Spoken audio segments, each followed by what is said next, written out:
The Senate Committee on Veterans Affairs will come to order.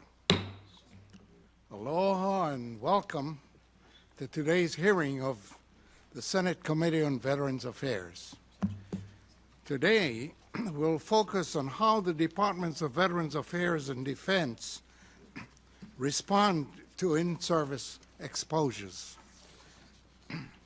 As a committee charged with oversight of the Department of Veterans Affairs, we must be certain that VA is providing appropriate health care and compensation to those who are harmed by exposures while serving in the military. In order for VA to do that, DoD must first determine who was exposed, what they were exposed to, and the health consequences of such exposures. The information must then be shared with VA. Two other matters we'll look at today relate to claimed exposure of members of the armed forces during the current conflicts. The other two involve claimed exposures in the past and relate not only to members of the armed forces, but also to family members. These are very different issues and as such require different approaches. The question of who might have been exposed in the present conflicts, current DoD records should be available to answer that question. If they are not, then the committee must know why not. For the earlier exposures, DoD must pull together records to provide some estimation of potentially exposed populations. On the overall issue of providing information on exposures, I believe that it is vital that DoD commit to ensuring that going forward, no one will leave active duty without both a comprehensive physical that might identify any health concerns related to possible in-service exposures and a detailed record of where the individual was stationed. VA's role is to merge the information regarding potential exposure and the scientific analysis so as to craft an appropriate response. This effort must be carried out giving the benefit of the doubt to the veterans concerned. In some cases, there has been an absence of reliable information on exposures, including health consequences. In other cases, it is not possible to achieve consensus on the science. One thing is clear. Those harmed by an in-service exposure to environmental hazards should receive a timely and appropriate response from the government. Because Congress is not the ideal forum for seeking to resolve complex and often emotional issues related to potential exposures, we must be sure that DoD and VA are working together effectively on such issues. I look forward to the testimony of the many witnesses that we have here this morning. Senator Burr, for your opening statement. Aloha, Mr. Chairman, and good morning. I want to thank you for calling what I think is an extremely important hearing. I want to welcome our witnesses and to recognize all of the veterans and their family members who have joined us here today for this hearing. I also want to give special welcome to two North Carolinians, Jerry Insminger and Shelley Perulis, and to thank them for their tireless leadership and advocacy on behalf of the veterans and their families. Your interest in this hearing only serves to underscore the importance of the issues we're discussing today. Over the years, thousands of military personnel and their families have been exposed to dangerous chemicals where they were living and working while serving our country. Today, we'll hear from some of those exposures, including the plumes from an incinerator near a base in Japan, smoke from burn pits being used in Iraq and Afghanistan, dust from a facility in Iraq coated with a known carcinogen, and contaminated drinking water at a base in North Carolina. I want to express my sincere appreciation to the veterans and family members on our first panel for your willingness to share with us your painful experiences about that exposure. Your perspective will help guide our efforts to find answers for veterans across the country about how these exposures may have affected their health or the health of their loved ones. More importantly, your testimony will help us determine what steps we need to take to protect and improve the lives of those who have been harmed. Mr. Chairman, my remarks will focus on one exposure issue that's very personal to me: the contaminated drinking water at Camp Lejeune in my home state of North Carolina. I know we'll hear from several witnesses about this issue, but I also would like to acknowledge two former Marines, Jerry Incinerator, who's here today, and David Briscoe, who could not be here today. They both lived at Camp Lejeune during the years that the water was contaminated and have their own painful stories. David, who lived in Camp Lejeune in the 1980s, was later diagnosed with cancer of the hard palate and underwent treatment that reduced his ability to eat, speak, and work. Jerry's daughter, who was born at Camp Lejeune in 1975, was diagnosed with leukemia at age 6 and tragically died 3 years later. Jerry, I commend you for your personal strength in the face of such tragedy and appreciate you being here today. Unfortunately, Jerry and David's heart-wrenching stories are not unique for veterans who served on Camp Lejeune between 1957 and 87. The residents of Camp Lejeune didn't know it at the time, but the water they were drinking, cooking with, and bathing in contained harmful chemicals, including TCE, PCEs, benzenes, and vinyl chloride, which are known or probable human carcinogens. Some of them are now living with rare cancers, like one of our witnesses today. Mark Partain is the son of a Marine, a former resident of Camp Lejeune, and one of over 20 former Lejeune residents diagnosed with a rare male breast cancer at an unusually young age. He was just 39 years old. This condition usually strikes less than 2,000 men each year, and most are over the age of 55.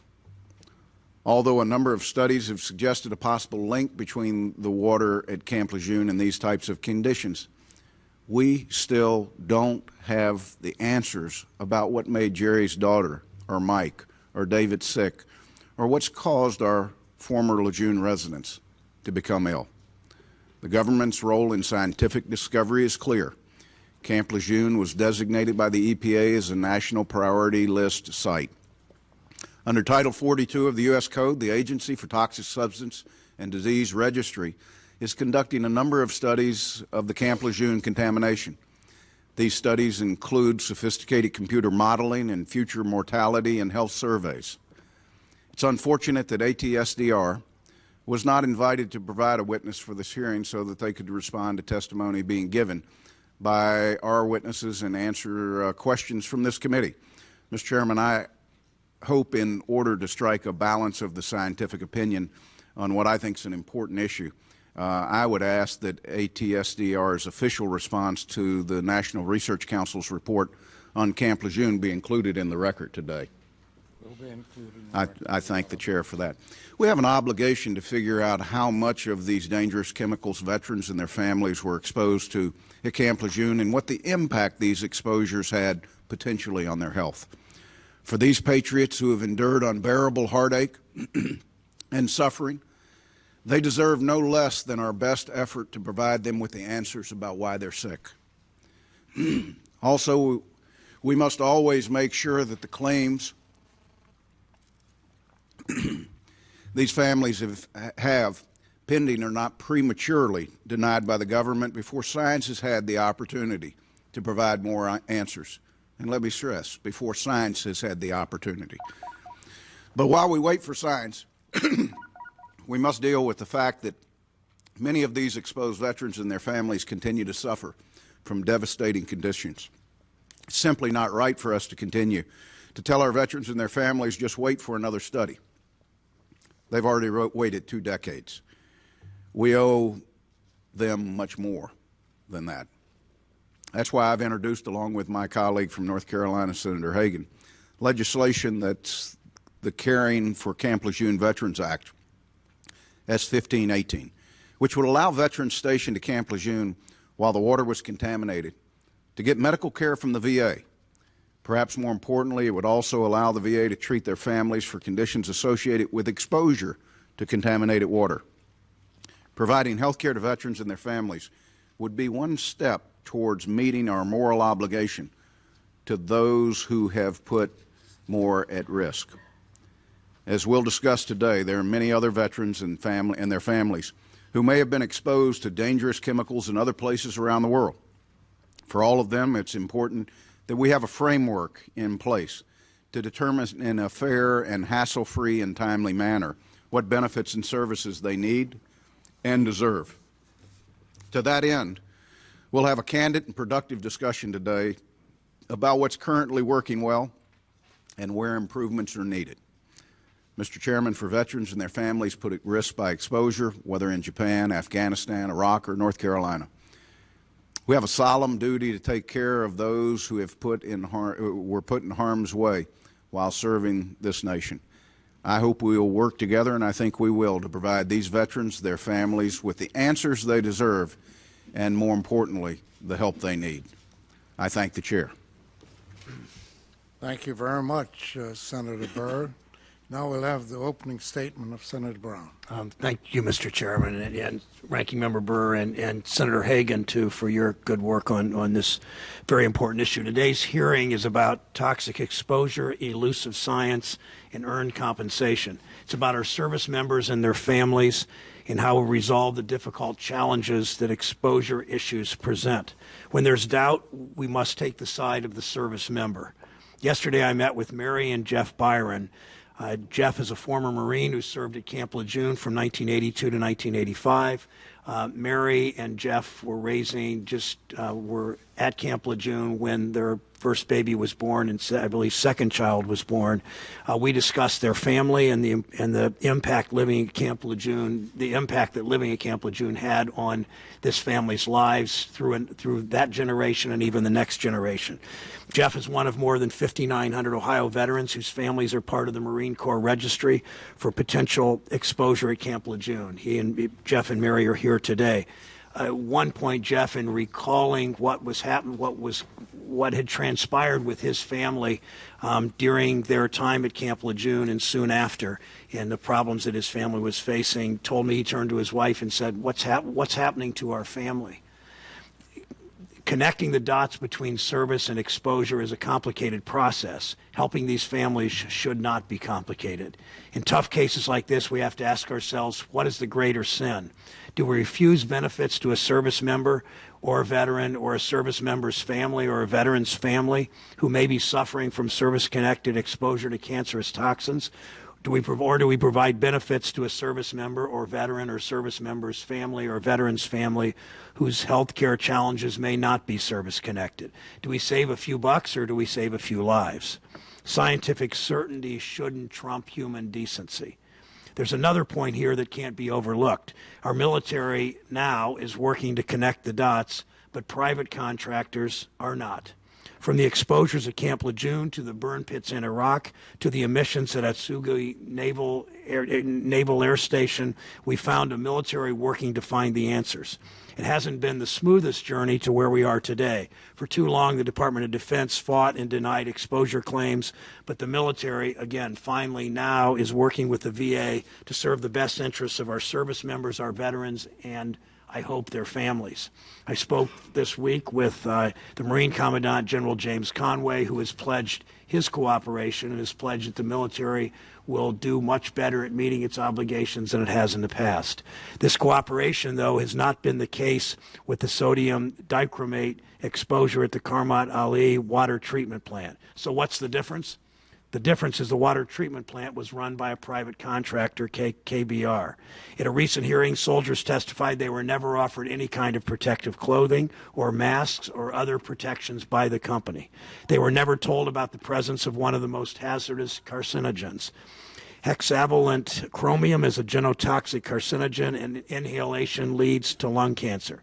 Yet the company either dismissed these concerns or, worse, intentionally misled our military personnel. It's a lousy way to turn a profit. So while I'm not happy at the speed and the progress at the Department of Defense and the VA, I'm outraged at the behavior of private contractors, especially KBR. We should all be outraged by the behavior of KBR and like-minded contractors who take the money from our taxpayers, who take the money from our military, but fail its members. That's not the focal point of this hearing, but it's an issue Congress must confront. As we consider how to ensure members of our military who've been harmed by environmental hazards to make sure that we consider how to ensure that they receive the benefits they deserve, we should learn from the rocky road former nuclear workers have been forced to travel to prove they have been harmed by their jobs. The Department of Labor is charged with addressing work-connected health care issues affecting our former nuclear workers, many of whom are in my home state of Ohio. It's been an unjustifiably steep, red tape-ridden battle for these workers, and I welcome my colleagues' assistance and efforts to improve that program. We mustn't repeat the mistakes of that program as we address the concerns of service members. We must cut through the bureaucracy and focus on delivering both help and hope to men and women and their families who served our nation and now are suffering because of it. That's why the work of this committee and the leadership of the chairman and the ranking member on this issue are so important. And that's why the testimony of our witnesses is so vital and appreciated. Thank you. Thank you very much, Senator Brown. Senator Isakson, your opening statement. Thank you very much, Mr. Chairman. And in deference to the witnesses, I will be very brief. But I want to thank you at the outset for calling what I consider to be a most important hearing, and I look forward to hearing the testimony of each and every witness. I'd like to thank each of the witnesses for helping to shed light on this very serious matter. I'd particularly like to thank the witnesses who will be sharing their deeply personal stories. You not only put a face on the consequences of these exposures, but also help us as we determine the correct path for us to follow. I thank you for your service to our country, and I thank you for being here today to testify. Thank you very much, Senator Isakson. Senator Burris, your opening statement. Thank you, Mr. Chairman. And I'd like to also thank the witnesses for holding this hearing on an important issue of exposure to environmental hazards to our service members. When we ask our brave men and women of this country to risk their lives in service to this country, the country in turn has an obligation to protect them from exposure of environmental hazards and provide information and treatment.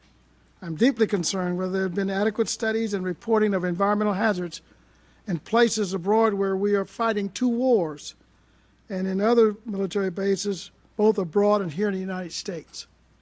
In addition, as this body debates the reform and expansion of our nation's health care system and the quality of care is provided for our citizens, we need to ensure that our soldiers and veterans receive the care that they need from health problems resulting from these exposures. I want to thank our witnesses today. Some of them have experiences or have loved ones who had experiences with severe problems as caused by some of these hazards. So I will have a few questions, Mr. Chairman, after we finish our statements. Thank you. Thank you very much, Senator Burris. I see my distinguished colleague who, like our ranking member, represents the state of North Carolina. Senator Hagan has joined us.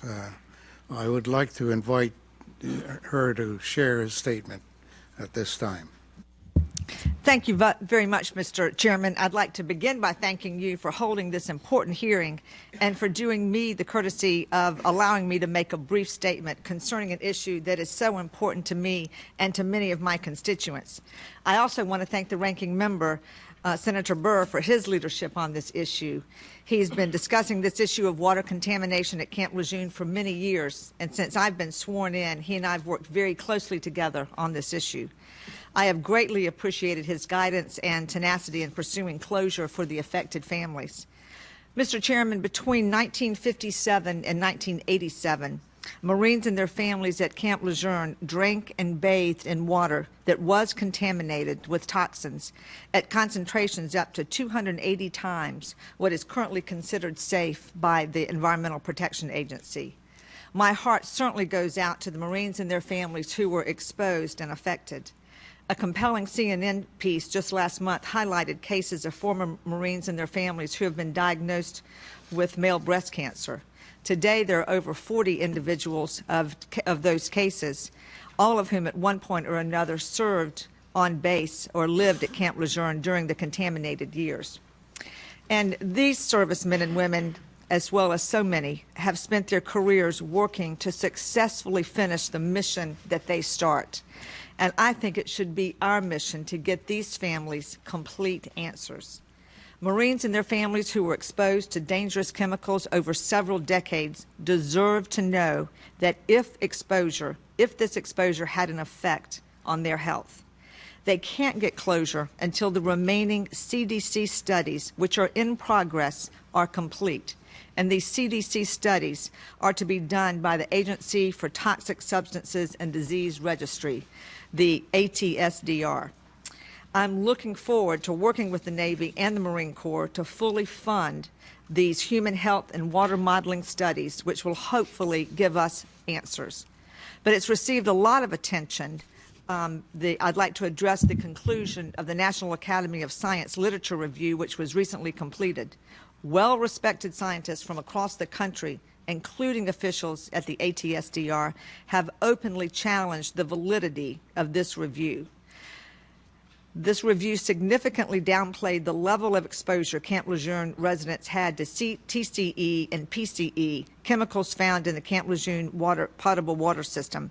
And it also did not take into account the EPA's draft health risk assessments for these chemicals.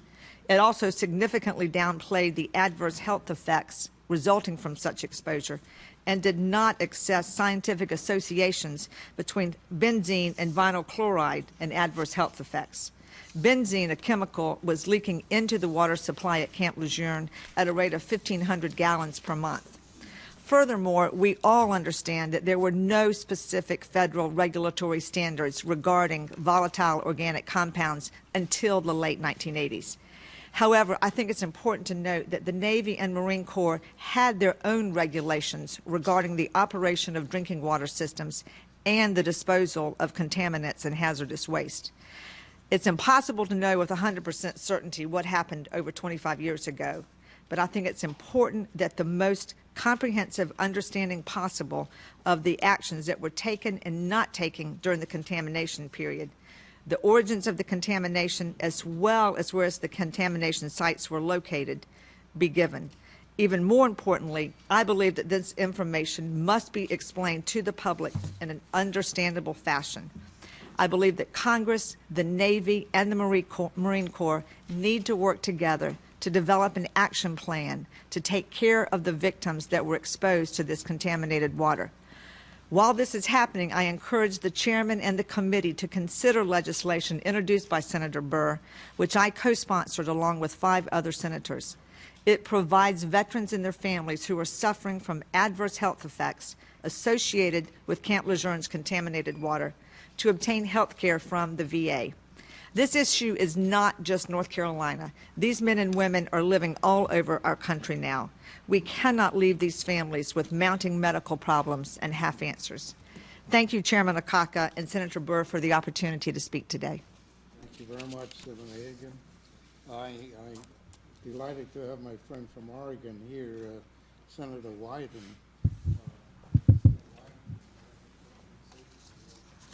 Thank you very much, Mr. Chairman, for your thoughtfulness, and Senator Burr, and for the opportunity to just spend a few minutes here. I would ask unanimous consent that my full remarks could go into your record, and would just touch on a couple of issues this morning. Without objection, it will be included in the record. Mr. Chairman and colleagues, I'm very glad that you're looking at this critically important issue.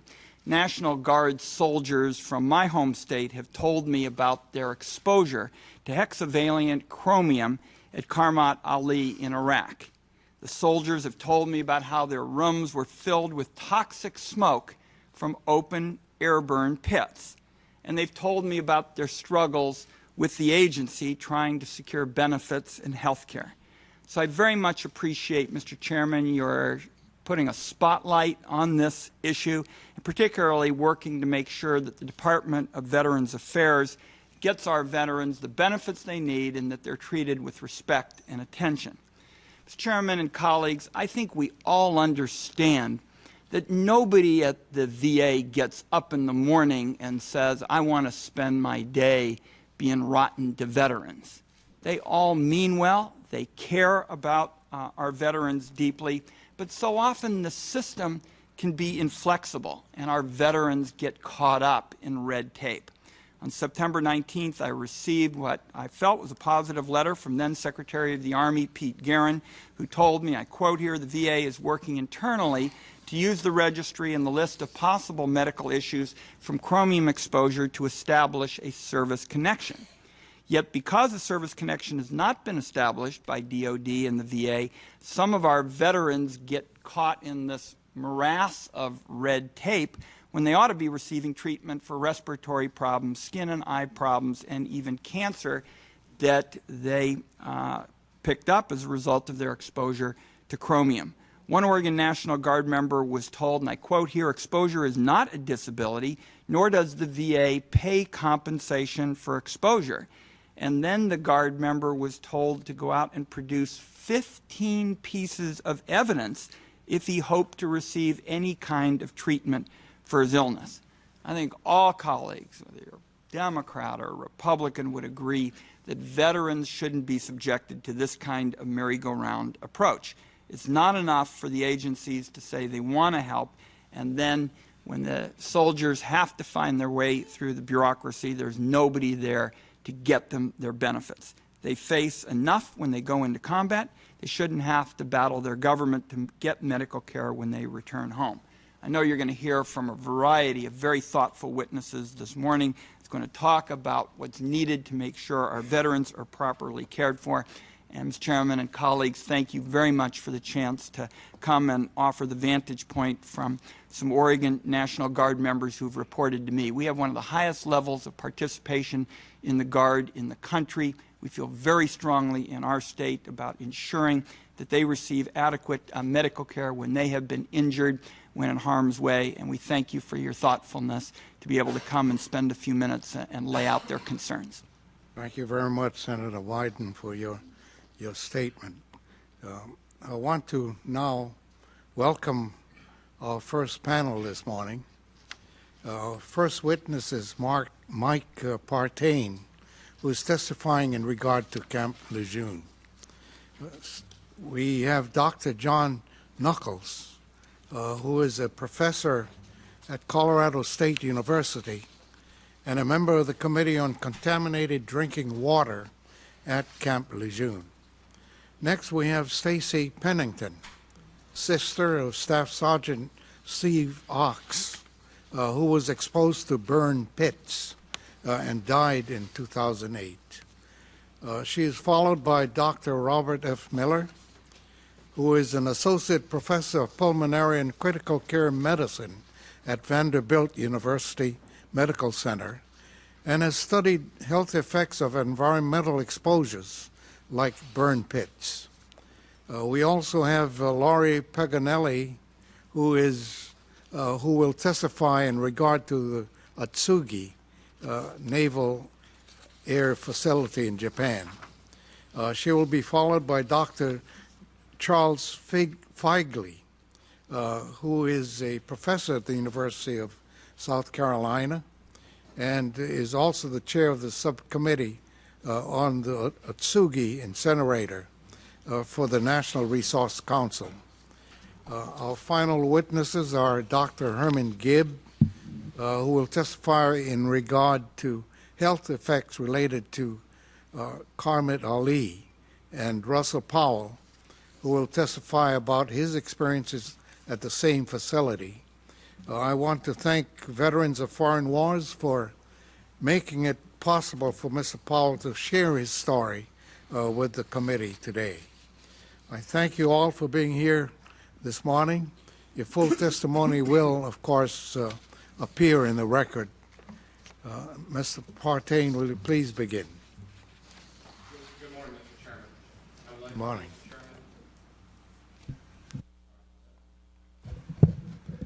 Try this again. Good morning, Mr. Chairman. I would like to thank you, the ranking member, and members of the Veterans Affairs Committee for permitting me to testify this morning. My name is Michael Partain, and I am the son and grandson of U.S. Marine Corps officers.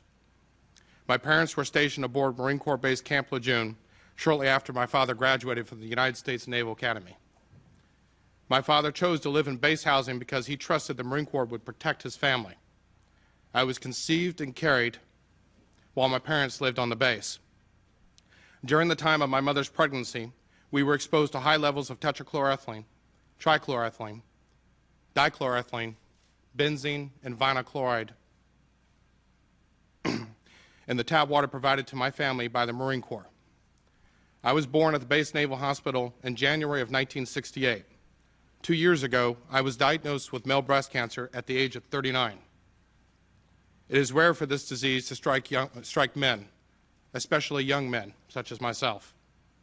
In fact, I am one of 40 men who share the unique commonality of male breast cancer and exposure to contaminated tap water aboard Camp Lejeune. Fortunately, I have health insurance which provides treatment for my disease. Even then, my battle with cancer has been a traumatic, emotional, physical, and financial ordeal for my family. Over the past 2 years, I've been in contact with numerous other families who are suffering from their illnesses related to their exposures at Camp Lejeune. Many of these people do not have adequate health care or are now uninsurable because of their diseases. These families supported their Marines in body and spirit, and now they have been left behind to suffer and die by the very organization they trusted and served faithfully.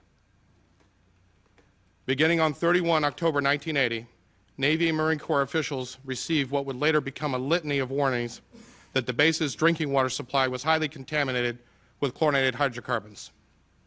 The United States Army Environmental Hygiene Laboratory was tasked to analyze the base's tap water for trihalomethanes and preparation for a new EPA safe drinking water regulation. The Army lab warnings were repeated 3 more times between December 1980 and March of 1981. For some unknown reason, the Army lab further spelled out the issue by placing the word solvents with an exclamation point at the end of their March 1981 warning. Curiously, this key word was omitted from the 2007 Government Accountability Office review of the Camp Lejeune drinking water contamination. There was no documented action taken to identify the source of the contamination at that time.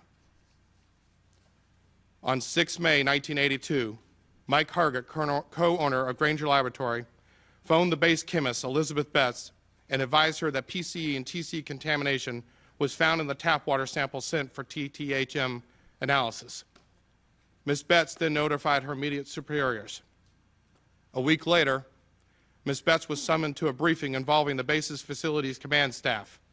Betts documented in her memorandum for the record, quote, "It appeared to me that they had not been informed about the findings. I did not inform them," end quote. Further testing revealed continued contamination. Granger then wrote the commanding general of Camp Lejeune, quote, "Interferences which were thought to be chlorinated hydrocarbons hindered the quantization of certain trihalomethanes. These appeared to be at high levels and hence more important from a health standpoint than the total trihalomethane content. For these reasons, we called the situation to the attention of Camp Lejeune personnel," end quote. The Granger memo documented in writing that the contamination present in the potable water systems aboard the base was a serious issue.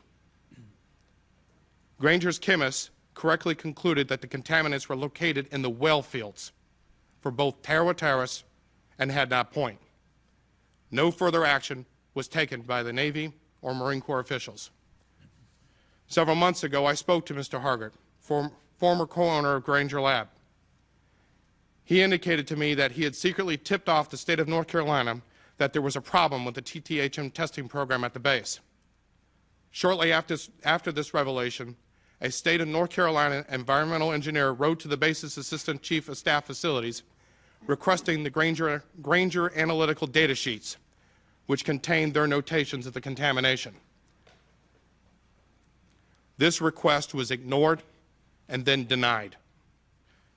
It was not until 30 November 1984 that the Marine Corps officials began to finally close the contaminated wells at Camp Lejeune. 2 weeks later, an article appeared in the base's newspaper. The article advised residents and personnel that 4 wells were removed from services due to traces of organic compounds, which were unregulated by the Safe Drinking Water Act. What the article failed to mention was that on 6 July 1984, Hadnot Point well HP 602 was sampled and found to be highly contaminated with benzene. The base environmental engineer also failed to disclose to the readers the presence of a 20,000 to 30,000 gallon unreported and unremediated fuel leak dating back to 1979, which occurred on Hadnot Point. This fuel plume was in the groundwater and was 15 feet thick. The minimization and deception did not end there. On 30 April 1985, the commanding general of Camp Lejeune advised the residents of Tarawa Terrace that 2 wells were taken offline because of minute, trace amounts of several organic chemicals were detected in the water. In September of 1985, the base environmental engineer, Robert Alexander, was directly quoted in a newspaper that people had not been directly exposed to pollutants. In November of 1985, base officials, including Robert Alexander, informed the EPA that the contamination had not reached the distribution plants. What the Marine Corps has failed to disclose to members of Congress, the media, the public, was that the Marine Corps was in violation of their own orders, which date back to 1963.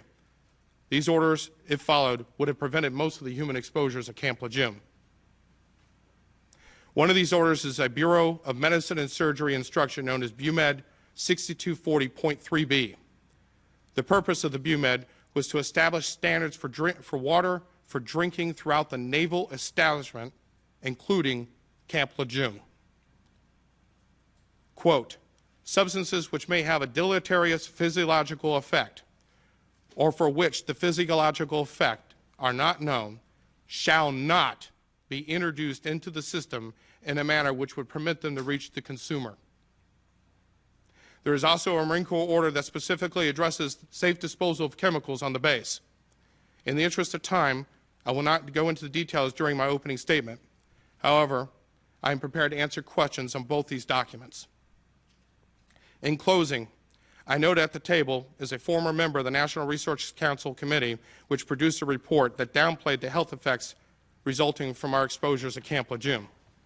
I also note with great concern, as Senator Burr indicated, that ATSDR, the agency statutorily tasked by Congress to assess health effects for national priority sites such as Camp Lejeune, is not represented in this hearing. The NRC's report contains numerous flaws, including the committee's failure to assess our exposures to benzene and vinyl chloride. I respectfully submit that the Senate Veterans Affairs Committee seek out the professional recommendations of the project manager in charge of ATSDR's Camp Lejeune studies. Thank you for your time. Thank you very much, Mr. Partain, for your testimony. Dr. Nuckols, will you please Thank you, sir. begin with your testimony?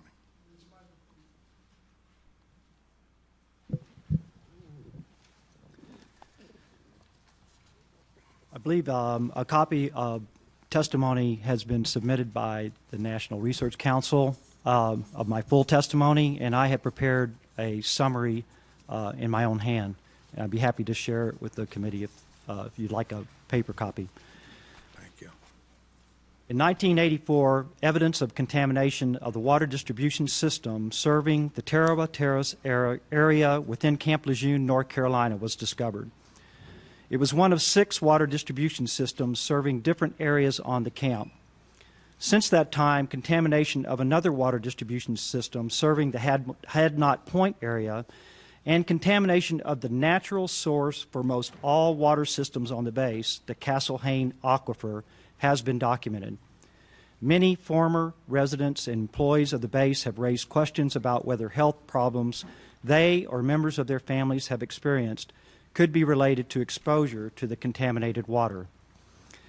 At the request of Congress, the Navy sponsored a study by a committee of the National Research Council to review the scientific evidence on associations between adverse health effects and historical data on prenatal, childhood, and adult exposures to contaminated drinking water at Camp Lejeune. In September 2007, the NRC convened a committee of experts in epidemiology, toxicology, exposure analysis, environmental health, groundwater modeling, biostatistics, and risk assessment for this purpose. In or about August 2009, the NRC review document, Contaminated Water Supplies at Camp Lejeune, Assessing Potential Health Effects, was published. I served as one of the volunteers on the NRC committee, primarily as the chair of a subcommittee that was responsible for Chapter 2, Exposure to Contaminants in Water Supply at Camp Lejeune. In that chapter, we describe the scenarios of exposure to contaminants in the water supply and identify gaps in understanding of exposure to people who lived or worked there. There were 3 other working subcommittees: epidemiology, toxicology, and risk communication. The internal process used by the committee was as follows. We gathered information on the chemicals present in the Camp Lejeune water supply, including magnitude of contamination, geographic extent, and timing. We ascertained reported health concerns from people who lived or worked at Camp Lejeune.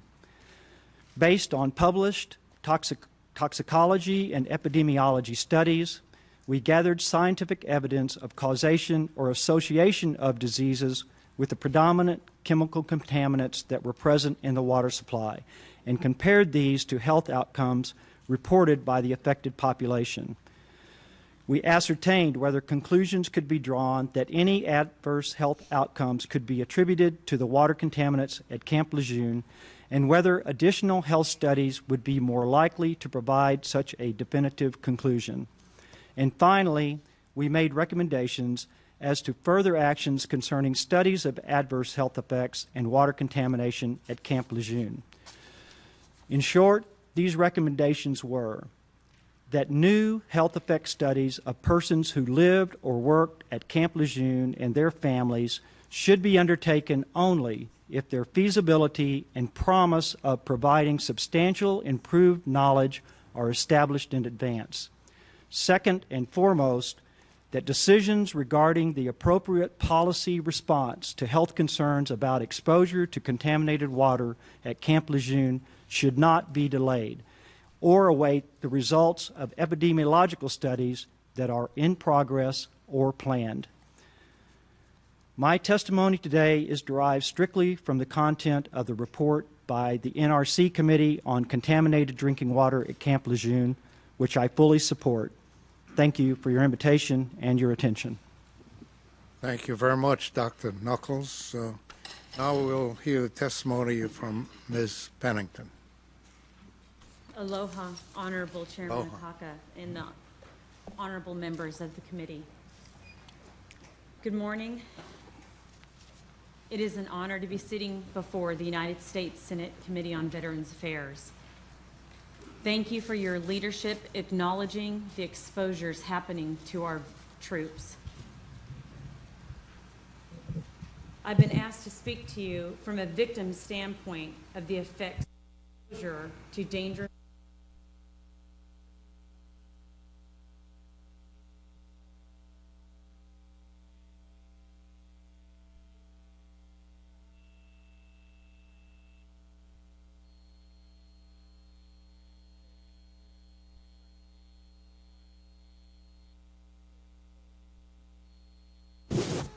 who know how it feels to have a burning pit in our souls. My brother, Staff Sergeant Stephen Gregory Ox, chose the military as his career, serving our country for 14 years. Staff Sergeant Matt Bumpus served his country for 8 years and 9 months. Both were called to fight in Operation Iraqi Freedom. Staff Sergeant Ox served 3 tours in 12 to 15-month intervals from 2003 to 2007. And Staff Sergeant Bumpus served his tour onset of the war in 2003. Both of these brave soldiers you see before you dodged bullets, mortar attacks, roadside bombs, suicide bombers. Yet eventually their tours would take their lives. The ultimate sacrifice for a soldier, for his country, is death.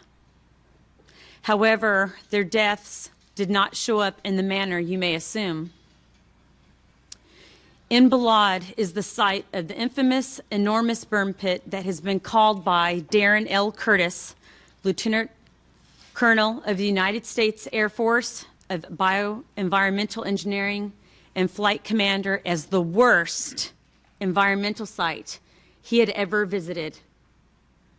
Staff Sergeant Ox and Staff Sergeant Bumpus were both stationed in Balad, and war, as strategic as it is, followed them home. Death lay dormant in their blood and waited for them to return safely home and into the arms of their loved ones. And like every silent ticking time bomb, it eventually exploded. On September 28th, just months after Steve's return home from his 3rd tour, he was diagnosed with acute myeloid leukemia, also known as AML.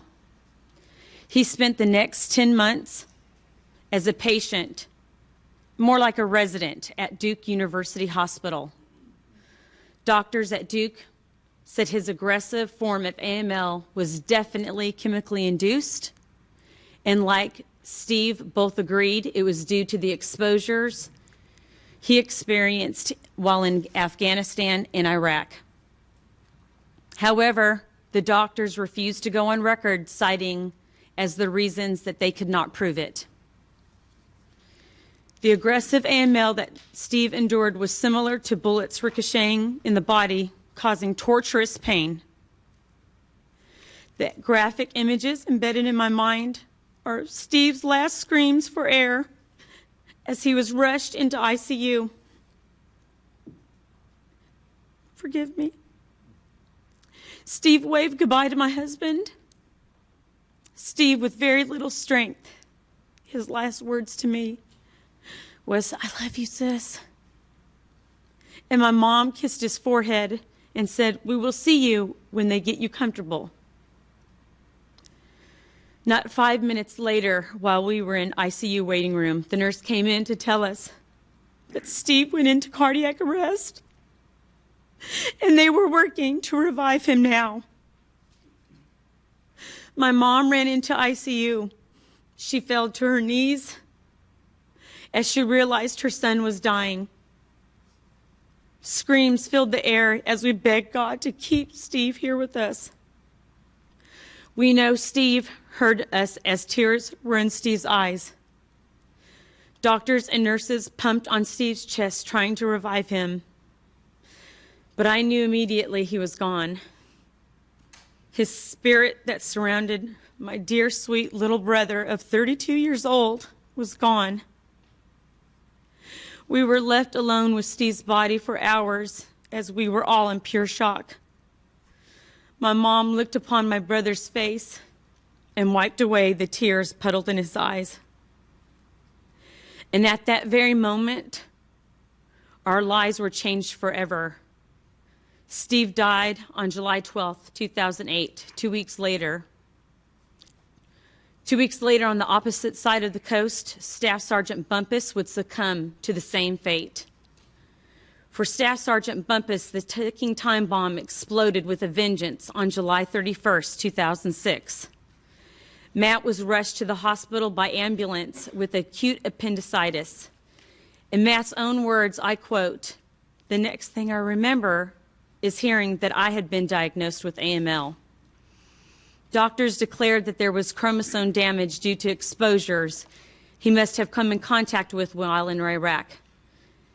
Matt ended his prestigious service to the Army one short year before the war zone chemical warfare showed signs of its presence. As if this was not enough suffering, Staff Sergeant Bumpus's family was met by the VA with harsh claims of denial to benefits. This battle continues to this day, as Lisa, Staff Sergeant Bumpus's wife, is left alone with 2 small children to raise with no military or VA benefits for her family. The aggressive assault of the AML in Matt's body was taking claim. Joe, Matt's mother, recalls the haunted look in Matt's eyes as he revealed to her the AML invasion was back. Matt's mother never forgot the discouragement and sadness that overwhelmed Matt as he realized that promises he made to his wife and children to provide for his family, to love and protect them, and that his sacred word was broken. He knew now that the battle was over and he would be leaving his family behind. Tuesday, July 29th, 2008, Matt once again entered the hospital with fever and septic infection that discharged throughout his entire body. Doctors notified the family that it would just be days before his demise. Matt was heavily sedated as the pain and incubation was unbearable. Nate, Matt's 10-year-old son, bravely entered his father's room to lay on his daddy's chest to say his final goodbye. Nat curled up by his dad and cried and cried. And despite Matt's heavy sedation, Matt too was crying. Matt, being a devoted Christian, appropriately passed away on a Sunday morning, surrounded by his wife, mother, father, sister, as they expressed to Matt their everlasting love. They too were in shock and stayed with Matt's body as they realized and were overwhelmed that Matt was not coming home. Matt died on August 3rd, 2008. You have to know that while serving in Iraq, both of these soldiers complained of ailments such as colds, major fatigue, headaches, sinus problems, loss of hearing, and Staff Sergeant Ox contracted TB while in Afghanistan due to the massive exposure to dead bodies. Both men were of strong stature, standing over 6 feet tall, weighing over 200 pounds, and both men were the perfect image of Army strong soldiers. 2 men, brave, who served their country courageously and committed to the cause, dedicated to our country and entrusted the military. Grief, sadness, and depression have gripped our entire families. Their wives are emotionally broken and incomplete. Their mothers are emotionally unstable and engulfed with grief, and their fathers are lost. And worst of all, their children are fatherless. Sadly, Steve and Matt are not alone. Laura Bumpus and I have spoken to over hundreds of families suffering the same fate. We are aware of hundreds more suffering similar ailments. These men are casualties of war. They deserve the respect to that fact to reflect on the Army records. My family, the Ox family, proudly displays our gold pin presented to us by Steve's commander at his funeral. Unfortunately, the Bumpus's family does not have that same privilege, and this too must be rectified. We are proud military families, and we will continue to be in the future. And you have to know, we both have members currently serving this country now. We deserve to display the gold flag in homage of our beloved. This too has been a benefit denied to both of our families. We would like to thank the Department of Defense for recently installing the necessary incinerators at the Balad base. However, We are concerned as other toxic burn pits continue burning 24/7 throughout Iraq and Afghanistan. And we ask the committee for your support to correct the problem. And in conclusion, our families will continue to live with emotional battle scars caused by the terminal injuries our beloved ones suffered as a result of the exposures of burn pits. And I assure you, it is a heavy cross to bear. Our wish is for this committee to begin the actions it takes to stop this nightmare. You have the power to save our courageous heroes who serve our country, and to protect me and who protect you. Thank you for your time and hearing our voices. Thank you very much, Ms. Pennington, for your testimony. Dr. Miller, your testimony, please. Chairman Akaka, Ranking Member Burr, and members of the committee, I thank you for the opportunity of testifying today. My comments will focus on a group of United States soldiers with permanent respiratory impairment following service in Iraq and Afghanistan. In early 2003, 20,000 soldiers from the 101st Airborne out of Fort Campbell, Kentucky, were deployed to northern Iraq as part of Operation Iraqi Freedom. In June 2003, opposing forces set fire to the Mishrak sulfur mine approximately 25 kilometers from Camp Q West, a major military supply airstrip and primary area of deployment for the 101st Airborne. At that time, the Mishrak sulfur mine was the largest sulfur mine in the world. It burned for over 4 weeks and caused the release of 42 million pounds of sulfur dioxide per day. This represents the largest man-made release of sulfur dioxide on record. Satellite imaging documented that the sulfur dioxide plume extended north and south over the city of Mosul and Camp Q West. Sulfur dioxide is the gas that you and I associate with striking a match. It is a potent lung toxin and has been shown to cause lung injury at levels as low as 0.1 part per million. Our soldiers were exposed to levels many times higher than this. Skin, eye, and airway irritation reported by soldiers in the area suggests levels in excess of 50 parts per million. Random sampling by the U.S. Army documented toxic levels of over 100 parts per million. Most of the 101st Airborne deployed in early 2003 returned to Fort Campbell in 2004. This is when Vanderbilt University began receiving referrals from providers at Fort Campbell asking for assistance in evaluating soldiers complaining of shortness of breath on exertion, soldiers who could no longer pass physical fitness testing. The typical soldier had been able to complete a 2-mile run in exemplary time within regulation. Now these soldiers had to walk much of the course. In almost all cases, standard respiratory evaluations had been normal. X-rays, chest CT scans, and pulmonary function testing were all normal or nearly normal. None of these routine tests explained the cause for the soldiers' limitation. Vanderbilt physicians ultimately referred patients for surgical lung biopsy. And I must emphasize that it is very uncommon to perform a surgical biopsy to evaluate shortness of breath when standard testing is normal. You just don't send a patient to the operating room for a surgical lung biopsy when pulmonary function tests and x-rays fail to indicate some type of cause. But the degree of exercise limitation and sulfur dioxide exposure were compelling enough for us to apply this aggressive approach. In almost every case, surgical biopsy showed constrictive bronchiolitis, a condition associated with damage or destruction affecting more than 50% of the small airways of the lungs. This abnormality causes pulmonary limitation, but is not detectable on X-ray. Between 2004 and 2009, Vanderbilt physicians performed surgical biopsies on 45 of 70 soldiers referred for unexplained shortness of breath.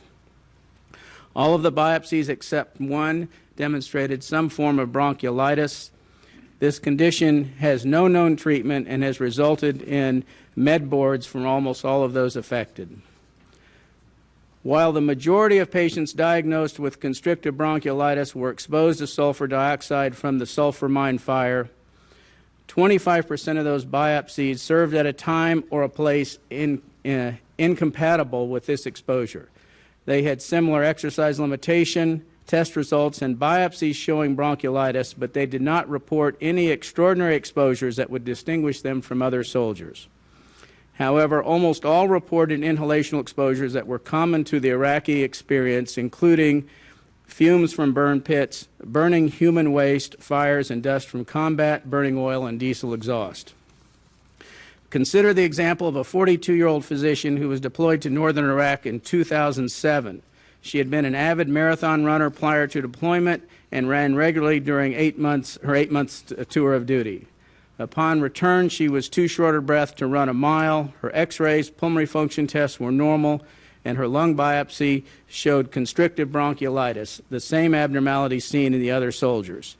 She remains limited and now finds it difficult to climb stairs and walk up inclines. Up to this point, almost all of the soldiers diagnosed with constrictive bronchiolitis have been referred from Fort Campbell, but we have received a number of communications from soldiers and providers throughout the country leading us to believe that this condition is present but not being diagnosed at other facilities. As noted previously, this diagnosis can only be established by surgical lung biopsy, and most clinicians would hesitate to recommend this procedure. Military and VA officials have had a difficult time rating disability in this population. In most cases, the affected soldiers are comfortable at rest and are able to perform their activities of daily living. They have normal or near normal pulmonary function tests, but at the same time they cannot meet the physical training requirements and are considered unfit for duty.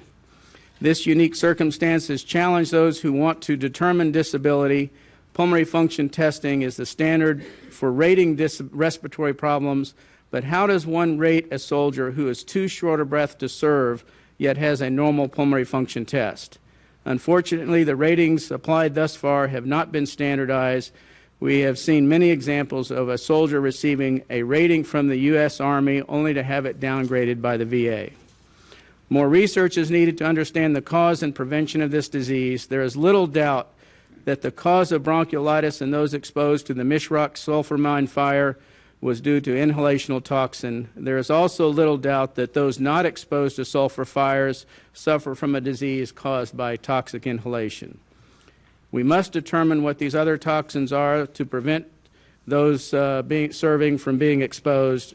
We must also consider baseline pulmonary function testing prior to deployment, knowing that our soldiers too often encounter inhalational toxins. And finally, I urge the development of standards for evaluating this condition that I have described today. Thank you for your attention. Thank you very much, Dr. Miller, for your testimony. Now we will receive the testimony of Ms. Paganelli. Thank you. Good morning, Chairman and members of the committee. Thank you for this opportunity to present my testimony on behalf of my family and as a representative for hundreds of sailors, Marines, and civilians who were unknowingly exposed and have been adversely affected by contaminated air, soil, and water at U.S. Navy Air Facility Atsugi, Japan. My name is Laurie Paganelli, and I'm a former resident of Atsugi. My husband was active duty Navy service member, and we were given orders to report to Atsugi in 1997. Our tour of duty was from 1997 to 2000. Our only son, Jordan, was 5 years old when we arrived. While stationed at Atsugi, he attended Shirley Lanham Elementary School, played soccer, t-ball, attended many sporting cultural events throughout our time there. On January 11th, 2008, our lives changed forever. Jordan, then 16 years old, was diagnosed with a rare, vicious, and highly aggressive form of cancer, so aggressive, in fact, that by the time he displayed any symptoms, his cancer had already progressed to stage 4. The name of his cancer is alveolar rhabdomyosarcoma, as known short ARMS. ARMS is considered extremely rare and there are only about 350 cases each year in the United States. And because of its rarity, severe lack of funding there's a severe lack of funding for this type of cancer. Only 3% of research money goes towards childhood cancer research, making the 5-year survival rate dismally low.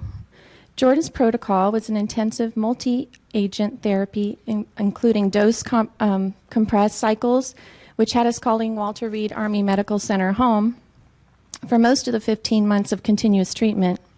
Jordan also battled through 12 total weeks of daily radiation, 7 weeks to his torso and lungs, and then 5 more weeks to his entire head following the discovery of additional cancerous lesions that had spread to his brain. Additionally, due to cancer-based damage to his hips, he spent 10 months on crutches and the rest with a cane. Quite the contrast to the young boy who played at Atsugi base and the high school cross-country star he had been just months earlier. During our stay at Atsugi, we were aware of the incinerator. It smelled, burned our eyes, and sometimes added a greenish glow to the air around us. We certainly were not aware of the effects it would have on our family years later. As most military families do, I trusted that the Navy wouldn't let us live somewhere that was a danger to our health. I was wrong. From 1983 to 2001, sufficient and compelling evidence showed that the blend of highly toxic chemicals were released from the Shinkampo incinerator complex, labeled SIC, at levels that far exceeded the EPA's health risk-based guidelines. These chemicals severely contaminated the residential area of Atsugi. A partial list of chemicals include volatile organic compounds, polychlorinated biphenyls, pesticides, polycyclic, excuse my pronunciations, aromatic hydrocarbons, dioxins, furans, particulates, and heavy metals. In 1990, U.S. Department of the Navy documents referred to this plume of smoke as, quote, witch's brew of toxic chemicals, unquote. During the operation of SIC, the Navy spent approximately $18 million performing numerous ambient air and health studies at Atsugi. The data repeatedly confirmed that Atsugi was being polluted, and carcinogenic and non-carcinogenic chemicals may, of which be categorized as by the EPA to have long latency periods, meaning that the effects would be evident years after exposure. In 1997, the Navy began to communicate health risks to Atsugi residents. However, during the initial 12 years of incinerator operations, personnel had little to no knowledge of the potential health risks and toxic exposures. In risk and a review of the Navy's human risk assessment of Atsugi, prepared in 2001 by the Committee of Toxicology, stated, quote, there does not seem to have been a coordinated strategy for risk communication, unquote. In 1997, risk communication efforts included instructions for residents and school children to stay indoors while the plume of toxins blew towards the base. A standard Form 600 was added to personnel medical records, stating that we were exposed to 12 toxic chemicals and exceeded the maximum contamination levels. Although the Navy had no control over the missions of the SIC, they did have the ability to avoid exposing thousands of children to toxic chemicals. By 1990, the base residents were being exposed to dioxin and other toxic chemicals. In 1997, the Navy Inspector General reported that, quote, the Navy must act decisively to reduce personnel exposure to incinerator contaminants. A range of options to accomplish this include, but not limited to, moving U.S. personnel to other locations must be examined, unquote. The 1999 study conducted by government of Japan and the U.S. Navy found dioxin levels in the air to be dangerously high. By 2000, Defense Secretary William Cohen and Chief of the Japanese Defense Agency agreed that Japan would provide temporary off-base housing and that Japan would not object to the U.S. government's efforts to sue SIC for violating of environmental laws. In 2001, the United States Department of Justice brought suit against private incinerator in Yokohama court. A lawsuit claimed that toxic chemicals severely polluted the air, soil, and groundwater and interfered with U.S. government rights of property and possession. The SIC was closed when the government of Japan decided to pay the incinerator owner the equivalent of $42 million to shut down, dismantle the incinerators. The Navy had knowledge that Atsugi residents were being exposed to dioxin in the SIC emissions in the early 1990s, and they knew what detrimental effects such exposure would have to the human body. As you remember, dioxin is what made Agent Orange so toxic. So it's no surprise that by 1998, the Navy recognized their liability and instituted one-page waiver that did not convey any information of known long-term risk associated with the SIC. We were required to sign the waiver.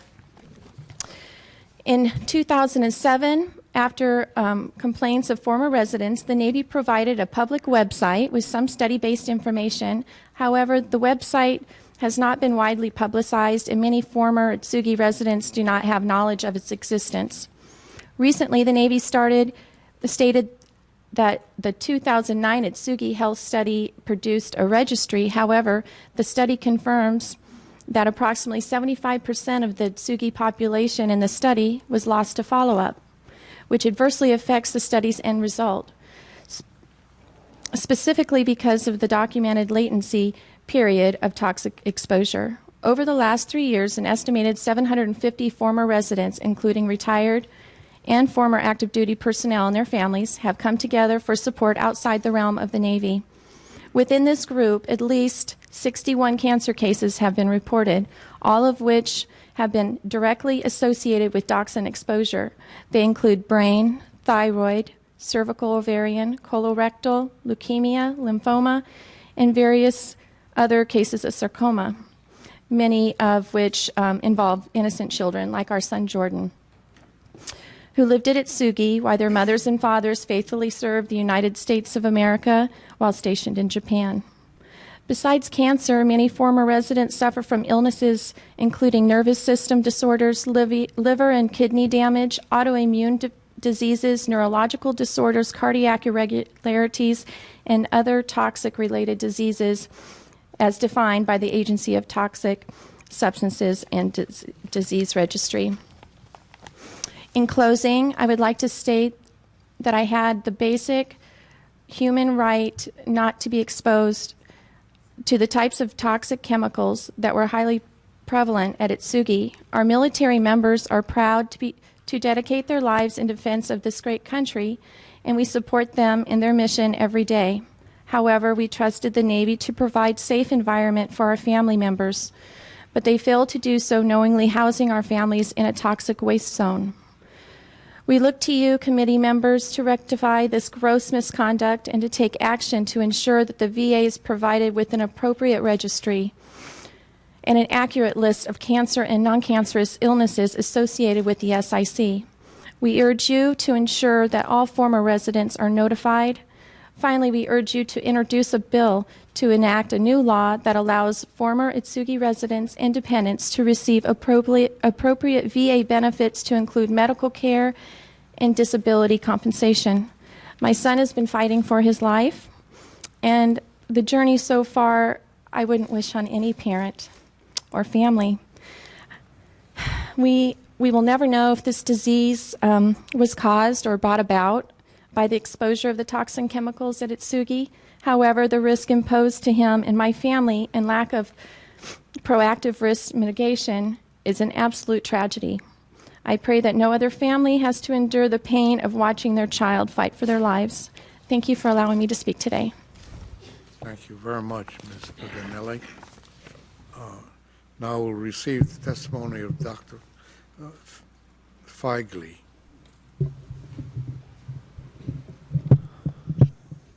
Good morning, Mr. Chairman and members of the committee. Thank you for your concern about the health of veterans.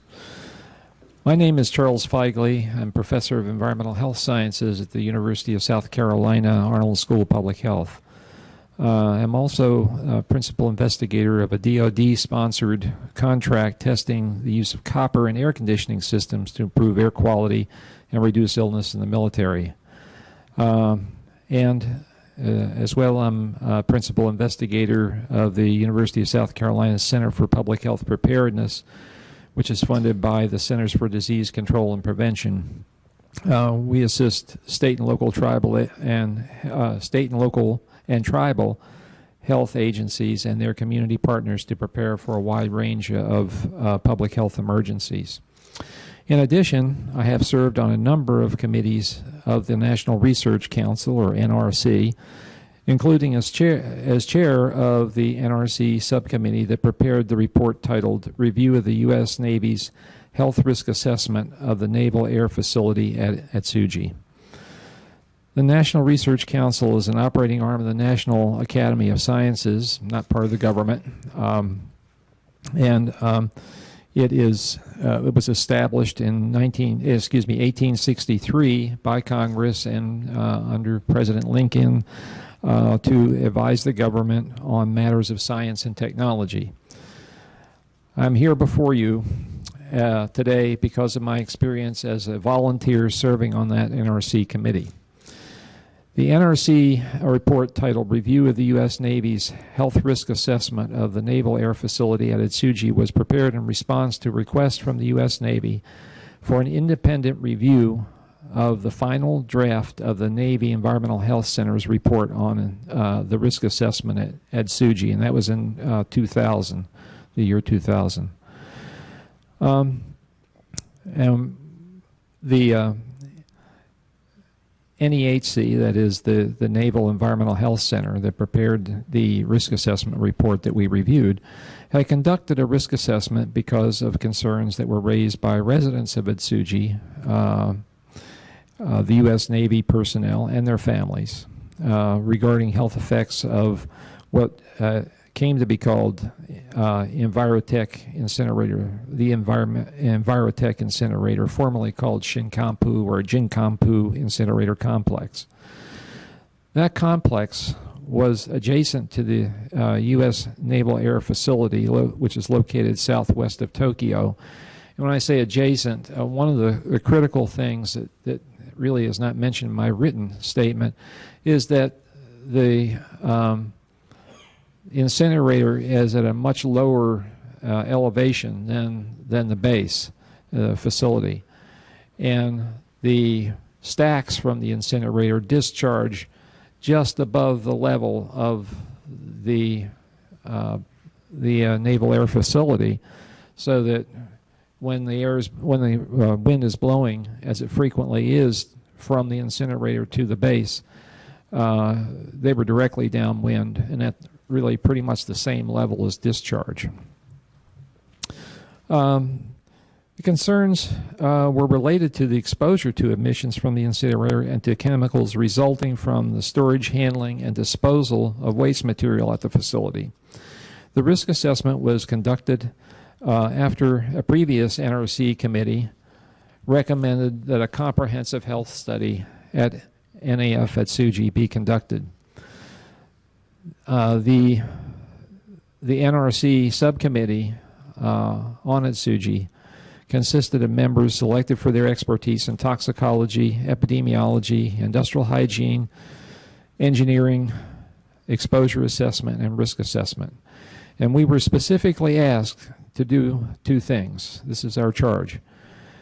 Review the adequacy of the methods used to assess risk, the uncertainties identified, the risk to susceptible subpopulations such as pregnant women and young children, and the scientific validity of the conclusions drawn.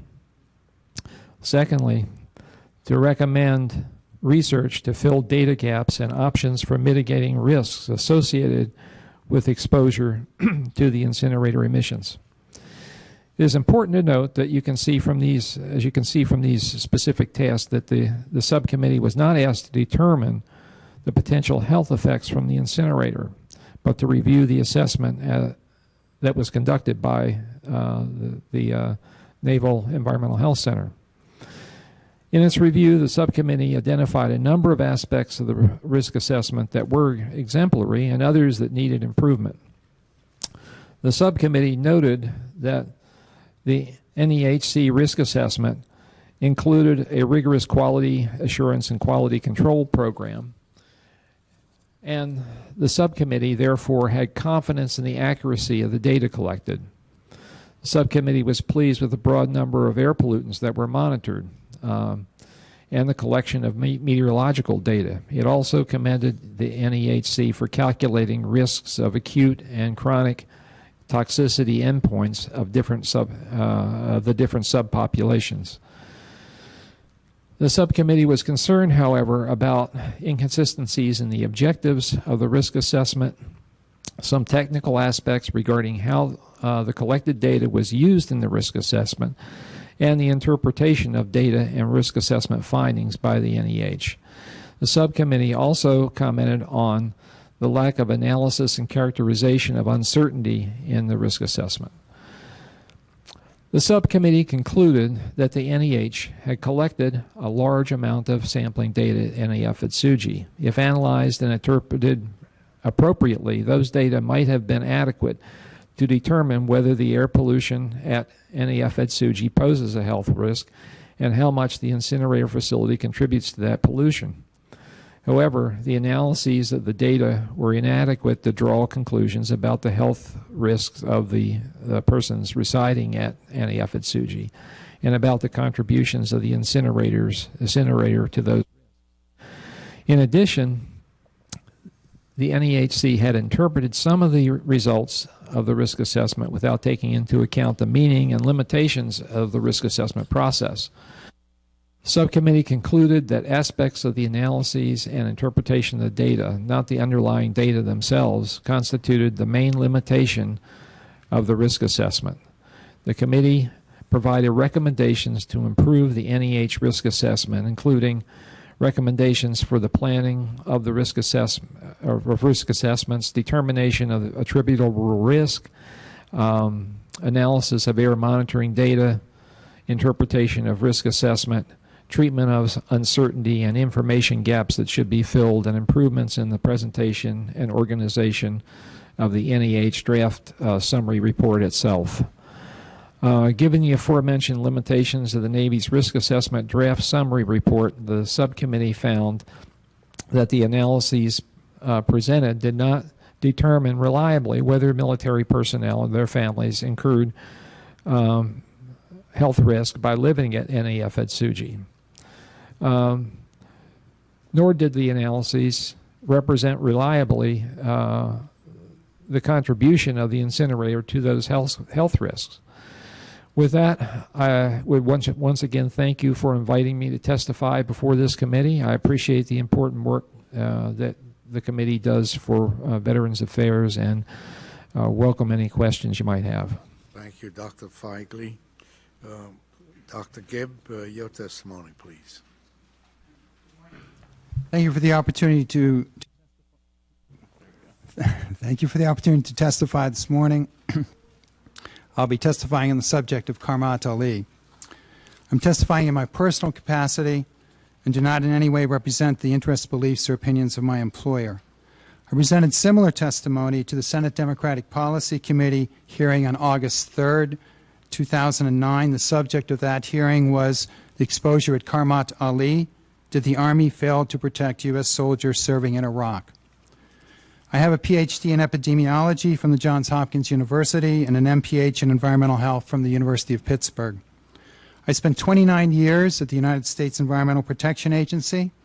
Most of my time at the EPA was spent at the National Center for Environmental Assessment, where I served in the capacities of Assistant Center Director and Associate Director for Health.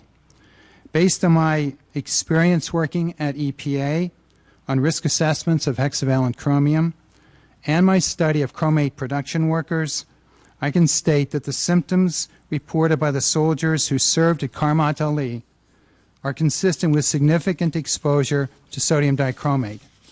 Sodium dichromate, and I may use the term hexavalent chromium and sodium dichromate interchangeably, but sodium dichromate is a hexavalent chromium compound. EPA maintains an online database of risk assessments on over 500 substances, including an evaluation of the potential of these substances to cause cancer in humans. Hexavalent chromium is classified as a human carcinogen. Among those substances that the EPA has classified as carcinogenic to humans and has estimated a cancer inhalation unit risk, the highest risk is that for hexavalent chromium. In other words, it is the most carcinogenic.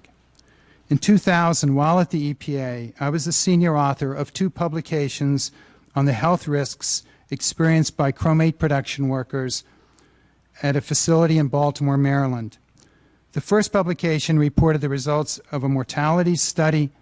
The second examined the risk of clinical irritation experienced by the workers.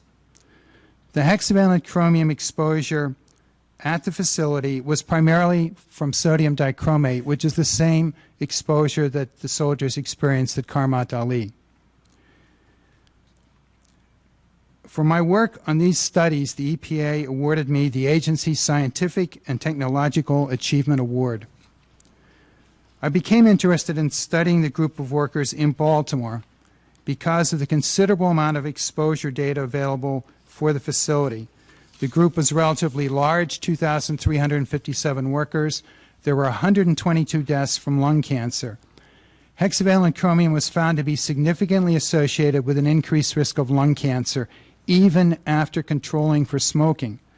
Half of those who developed lung cancer had worked at the facility for less than 10 months. And I might add that 1/4 of the lung cancer cases had worked at the facility for 2 months or less. In 2006, based in large measure on our study, the Occupational Safety and Health Administration set a permissible exposure limit for hexavalent chromium of 5 micrograms per cubic meter as an 8-hour time-weighted average.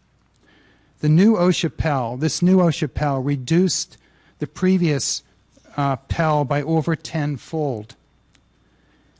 Clinically diagnosed symptoms of irritation were found to occur in our study population within a relatively short time period after beginning employment. The median time to develop an irritated nasal septum was only 20 days. That means that half of the workers developed it in less than 20 days and half of it developed in more than 20 days. An ulcerated nasal septum, 22 days. A bleeding nasal septum, 92 days. A perforated nasal septum, 182 days. We recorded 10 different types of clinically diagnosed irritation. What was also remarkable was that the high percentage of the group that was diagnosed with signs of irritation. For example, 68% of the group was diagnosed at one time or another with nasal irritation. The signs of irritation which the soldiers and workers experienced at Qarmat Ali are consistent with what we reported in our study. The testimony by Russell Powell in the hearing today, by the soldiers in the hearing held by the Democratic Policy Committee on August 3rd, and by the civilian workforce in the previous hearing held on this subject suggest that they are experiencing signs of hexavalent chromium exposure. A report from the Army's Center for Health Promotion and Preventive Medicine, CHPM, indicated that blood samples were collected from 137 potentially exposed soldiers and DoD civilians. CHPM's description of these results is confusing and lacks sufficient detail.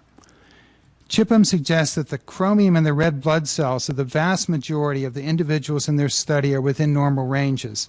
However, CHPM notes in italicized print that there are some other literature references that have lower limits. Unfortunately, CHPM does not specify the literature sources, nor do they indicate how low these lower limits are. Where did CHPM get their reference values, and how good are they? Although CHPM reports that nearly all of the test results were below the limit of detection, CHPM also reports that 98% of the samples showed chromium levels within the range of 4 to 5 micrograms per liter. How is it possible that 98% of the samples could be within the range of 4 to 5 micrograms per liter when they report that nearly all of the results were below the limit of detection? In 1987, an article cited by the National Institute for Occupational Safety and Health, Dr. Anger and others found that exposures 10 times the current OSHA limit will result in a concentration of chromium in red blood cells of 0.6 micrograms per liter. Assuming Anger and his co-authors are correct, and accounting for at least the 40-day delay in Chipham's collection of blood samples, the air concentration to which the Qarmat Ali soldiers were exposed could be estimated to be approximately 80 to 200 times the current OSHA limit. Why did Chipham fail to explore inconsistencies in its data with that of other literature? These limitations call for greater scrutiny of the Chipham results. The samples drawn from some of the soldiers and workers at Qarmat Ali were reported by Chipham to have been taken approximately a month after remediation measures were taken to limit the exposure. At the Democratic Policy Committee meeting on August 3rd, there were 4 soldiers there. Only one of them had their blood drawn, and I asked when it was drawn, and he said it was 60 days after exposure ended. In its draft toxicologic profile on chromium, the Agency for Toxic Substances and Disease Registry reports that the half-life of chromium in red blood cells is 30 days.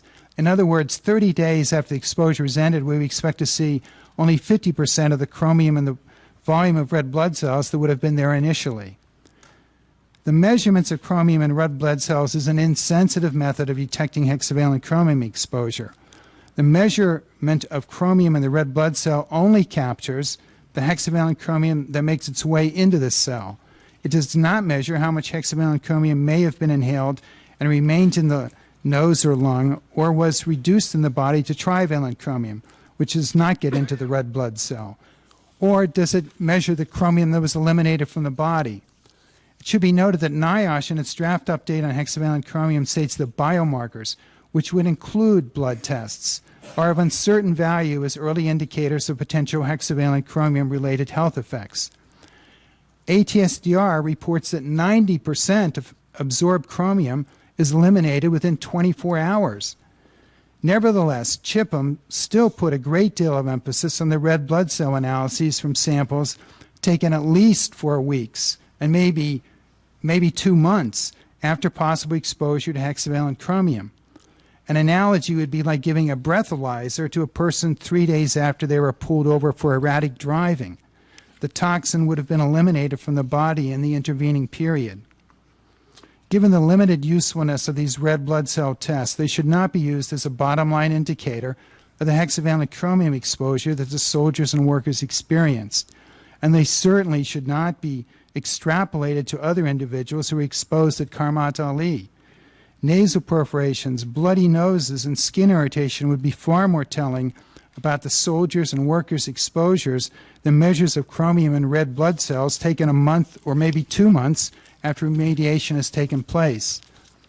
In summary, the symptoms that have been reported by the soldiers and civilian workers are consistent with what has been experienced by other workers exposed to hexavalent chromium.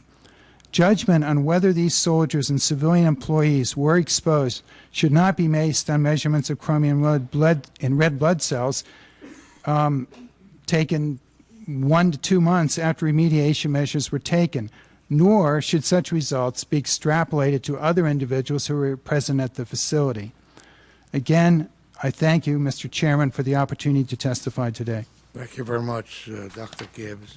Now we'll receive the testimony of Mr. Powell.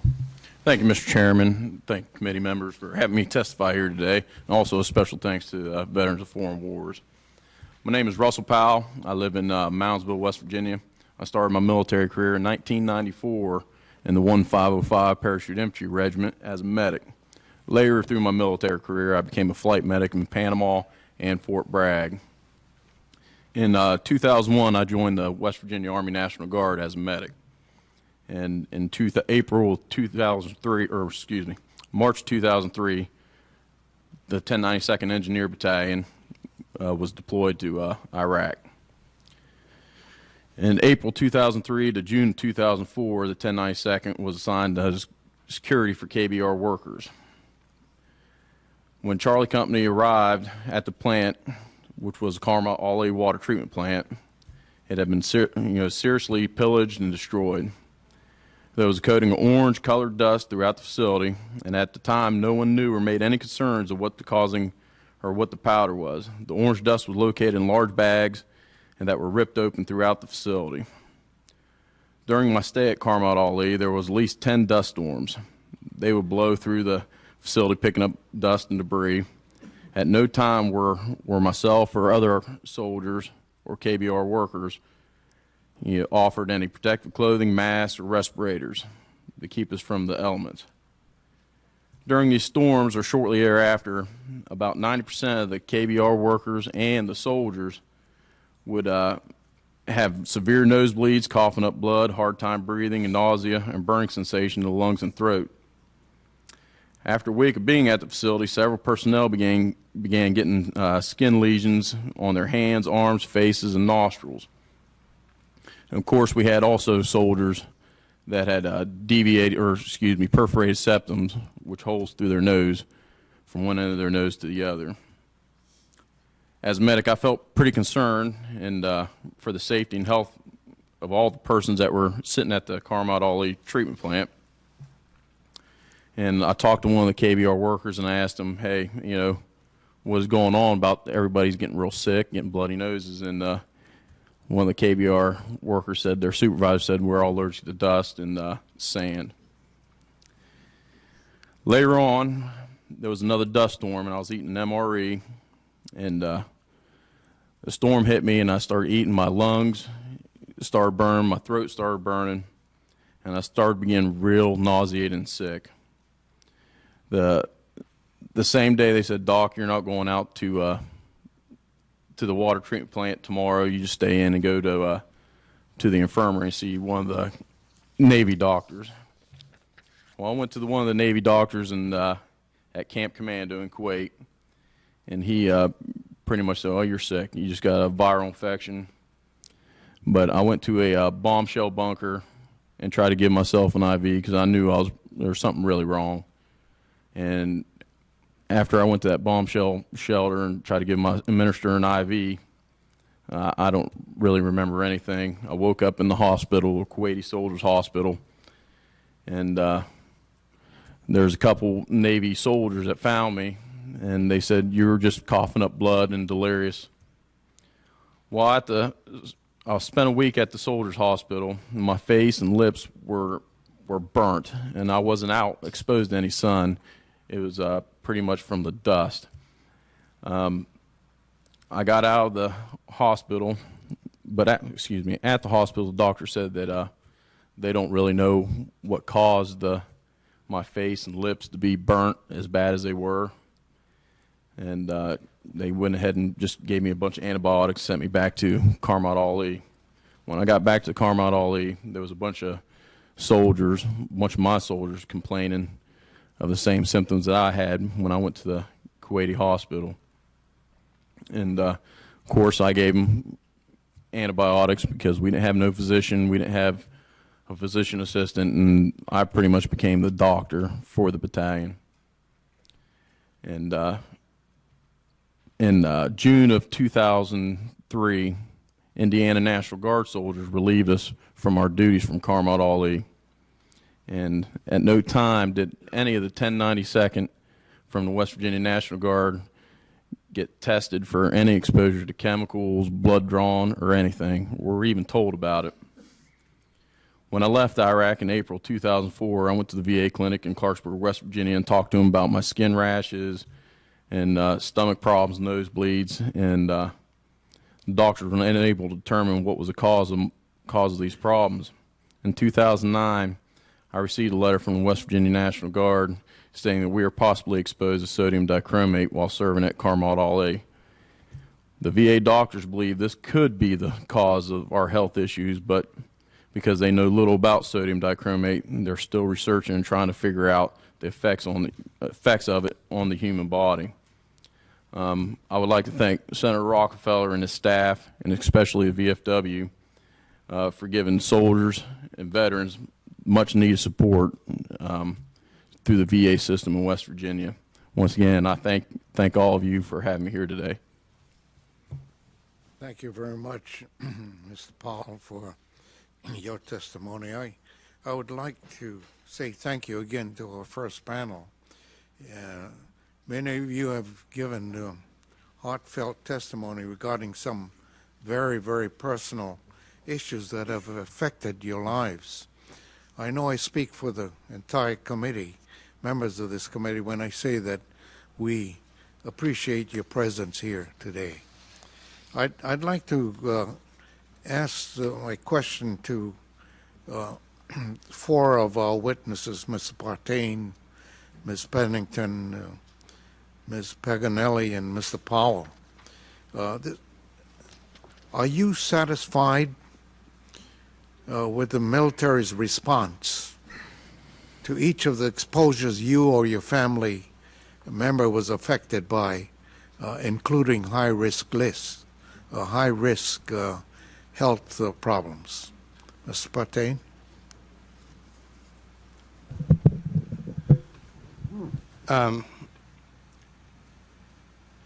As far as the military's response to my exposures at Camp Lejeune, I would say no. I was diagnosed with male breast cancer in April of 2007. My wife found the disease when she gave me a hug before bed one night. 2 months later, I discovered that I had been exposed in the womb while at Camp Lejeune. I had no knowledge of my exposures until then. And it just happened to be my father was watching a newscast and saw a hearing about Camp Lejeune, and that's how I became aware of this. Pennington?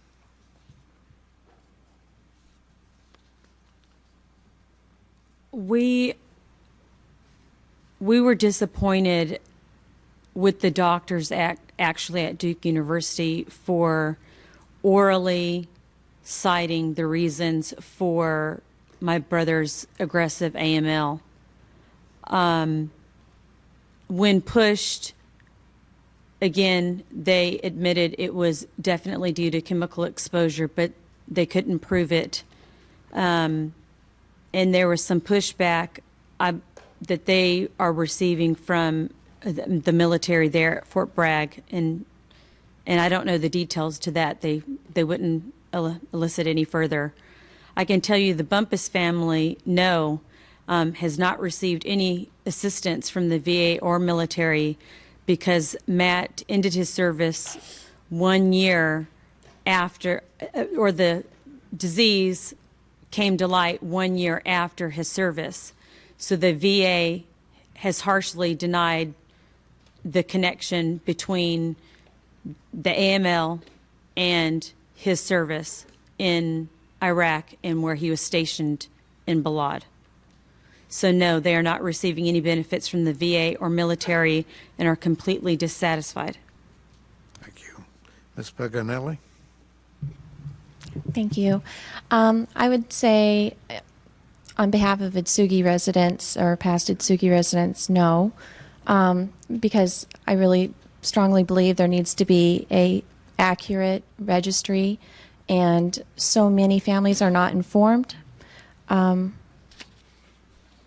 I just really would like there to be a registry for these families and benefits for those who further down the line need them.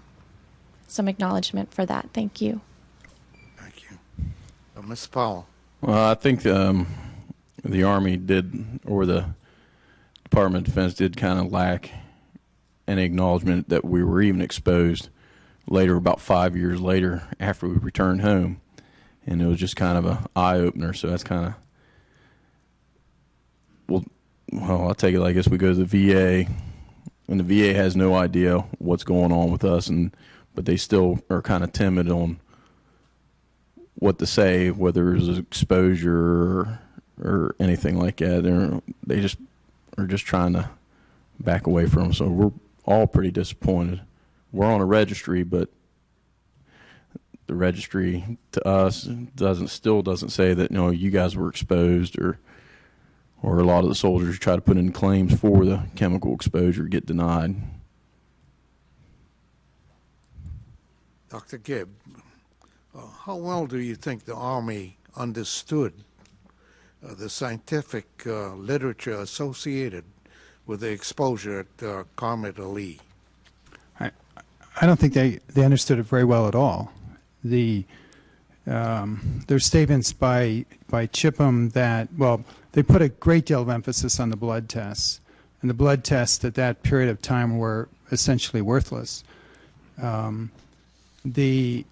to how much exposure they could have had. They could have had fairly high exposure, might not have even shown up in the blood tests. They made a statement in their report that that some people exposed to very high exposures for more than 2 years had developed lung cancer. But that's not, I think at the time in 2003, the leading study, and I hope to say this with modesty, was my study on chromium sodium dichromate exposure. And that would have told them that we had people exposed for less than 2 years that developed lung cancer. So, and also the statement about that most of the 98% of the samples were below the limit of detection, yet they could tell you that it was between the exposures were between 5 and 8 micrograms per liter. I don't know how they could say that. I mean, I don't know what that means. I mean, I've shown that to other PhDs, to MDs. They can understand it. I mean, if MDs and PhDs can't understand what they're telling you in their fact sheet, how is the soldier who's not trained to understand? He's supposed to understand it. So I think that the information, I mean, I've put together these kinds of fact sheets at the Environmental Protection Agency and press releases. And it's important not to scare people unduly, but it's also important to put the correct information out there. And I don't think they did that. Thank you, Dr. Gibb. Senator Burr, for your questions, and we'll follow that with Senator Rockefeller. Thank you, Mr. Chairman. Dr. Feigley, your subcommittee was asked to review the adequacy of the methods used to assess risks, the uncertainties identified, the risk to susceptible subpopulations such as pregnant women and young children, the scientific validity of the conclusions drawn, number one. Number two, recommend, depending on the evaluation, research to fill data gaps and options for mitigating the risk associated with exposure to incinerator emissions. Was the NRC subcommittee asked to review the final NEHC report? No, not to my knowledge. Now I'll have to pass that off to some other folks back here from the NRC, but our committee was not asked. Let me put it that way. So the subcommittee's recommendations, you don't know whether any or all of the recommendations were taken into account from the draft report to the final report? I did not. Okay. Let me ask you, if you contracted with the NRC, if you weren't on the subcommittee and you were going to contract with the NRC for that particular site, would you have limited the NRC review to the scope that the subcommittee was limited to? No. And in fact, I think we say in the report that we thought that the Navy should have used the NRC to review their plans for doing their sampling. We recommended they do a comprehensive sampling at the base, a comprehensive risk assessment. However, I think they should have asked us being NRC. I'm not part of NRC, but I'm just a volunteer. But I think they should have asked NRC to actually review their plans for doing the sampling, because then I think a lot of the things that we had, the negative things that we said about their report would have been said before they did the study, and we could, they could have corrected them. Therefore, it's pretty difficult to believe that you could go back and reconstruct without reviewing in total the risk. There are some bright spots in what we saw that we thought perhaps further analysis might have revealed, especially some of the air quality modeling and the correlation between air quality modeling and the measurements that they did on the facility that could have revealed some things. Let me get into thresholds, and then Dr. Gibb, I'm going to turn to you for your prior work, the 26 years at EPA. 29, excuse me. Thank you for that service. A observation question. Is the threshold for risk at EPA different than the threshold for risk at the NRC? I don't have an answer to that question. I mean, there's. Let me ask it in a different fashion.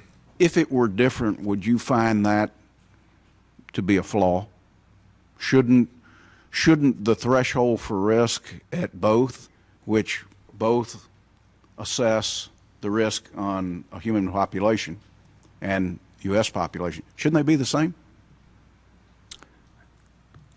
That's a rather tricky question. Well, let me ask it in a more specific way. Should the NRC look at benzene differently than the EPA does? I think the answer to that is no. I don't think they should look at it differently. Okay. I just wanted to clarify that. Now, Dr. Nuckols, before I ask you a question, I'd like to ask the chairman.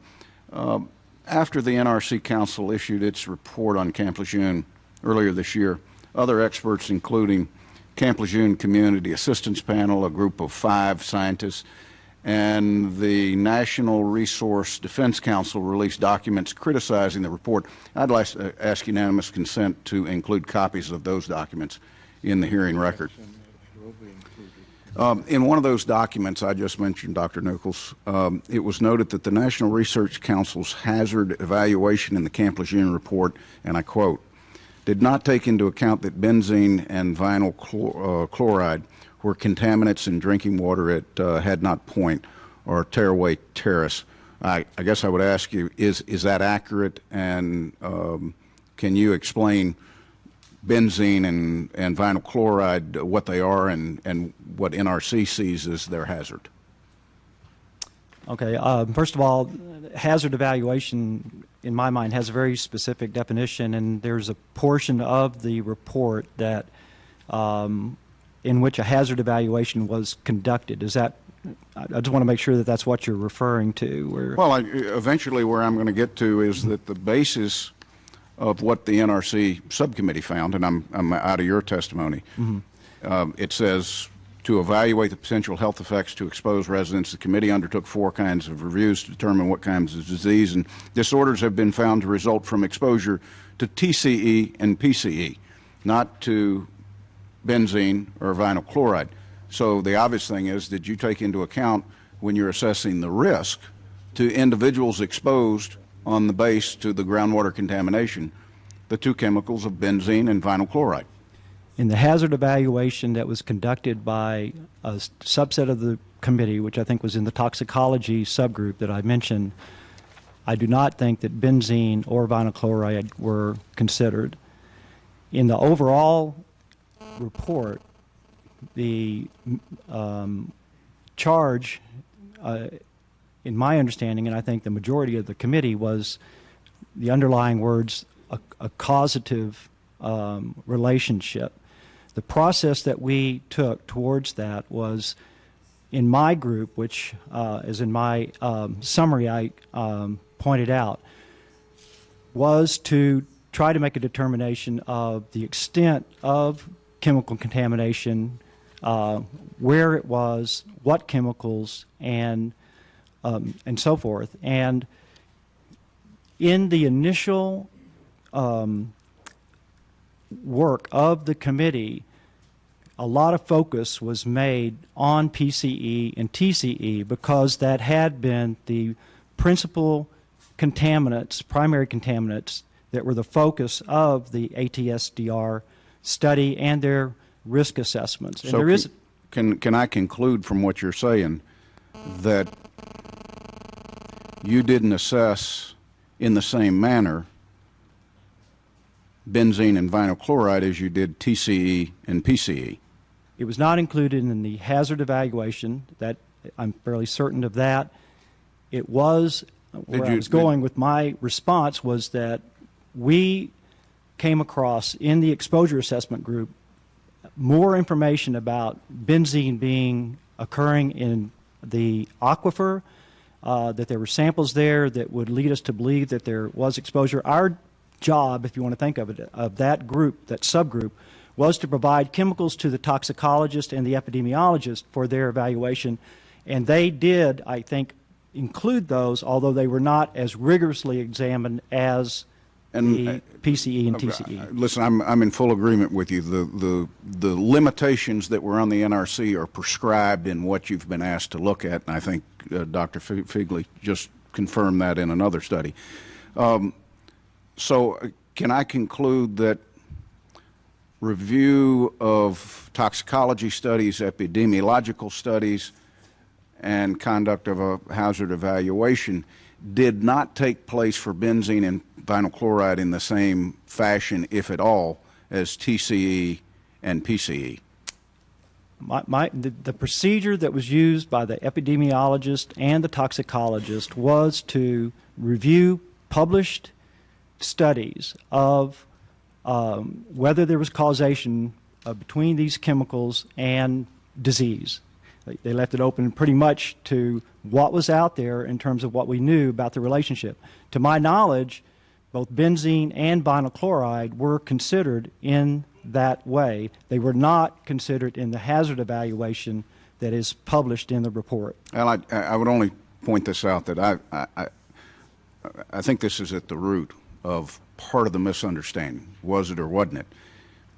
I would even think that if it was, it would be in your testimony, it would be stated clearly in the report, but you only referenced to TCE and PCE, and there are these two other chemicals that I think Dr. Gibb would agree with, are known carcinogens that under any study of the adverse health effects of contamination, you couldn't exclude.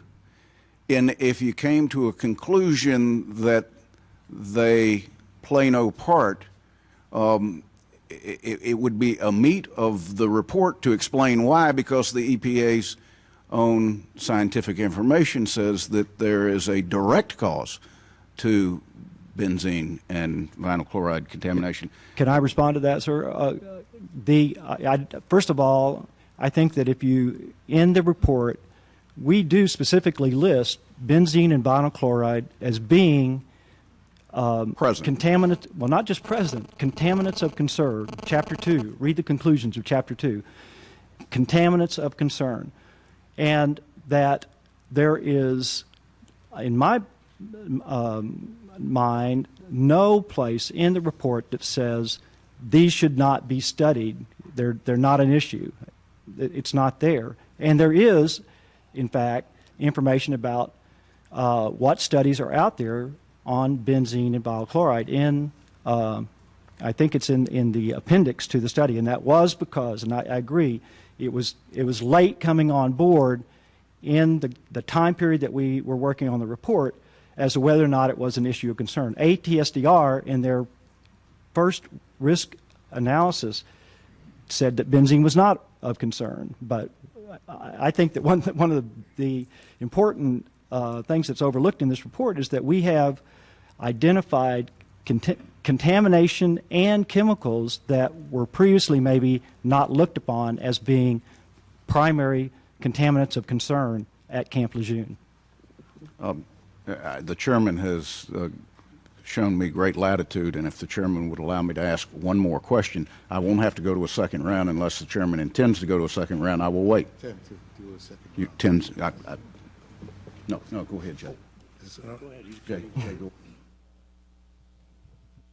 Continue with your question. Well, I didn't want to neglect to Mike, since he's directly affected by the Camp Lejeune.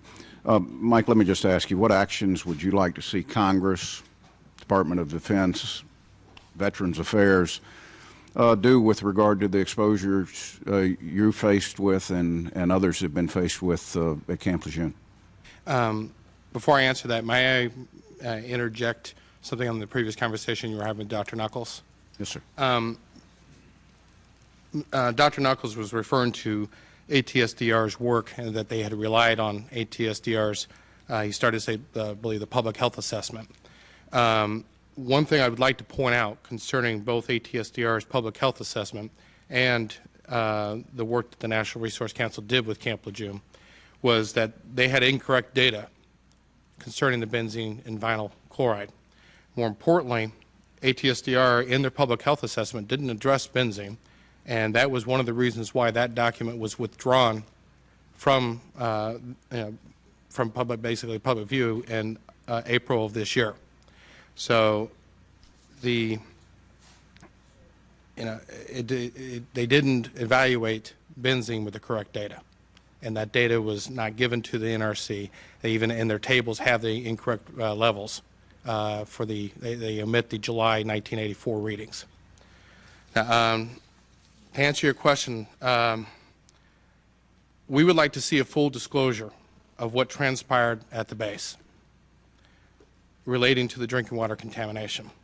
To accomplish that would mean the full cooperation of the Department of the Navy and the United States Marine Corps by disclosing all documents, plus full funding of all ATSDR's initiatives concerning the Camp Lejeune studies. With the existence of documented exposure levels, any person who is now or is suffering from the effects of their exposures at Camp Lejeune, they should be given medical care or compensation for their past suffering and disabilities. And for those who have lost loved ones, they should be afforded restitution. Mr. Chairman, I want to again thank you for what I think has been a very insightful panel. I want to thank the witnesses for their very personal testimonies, to the experts that we have for their insight and knowledge, and thank the chair for his indulgence, and I apologize to Senator Rockefeller. Thank you, Senator Burr, for your questions. Now let me call on Senator Rockefeller for his question. Thank you, Mr. Chairman. I guess I want to focus on you two. But I want to do it in a different fashion.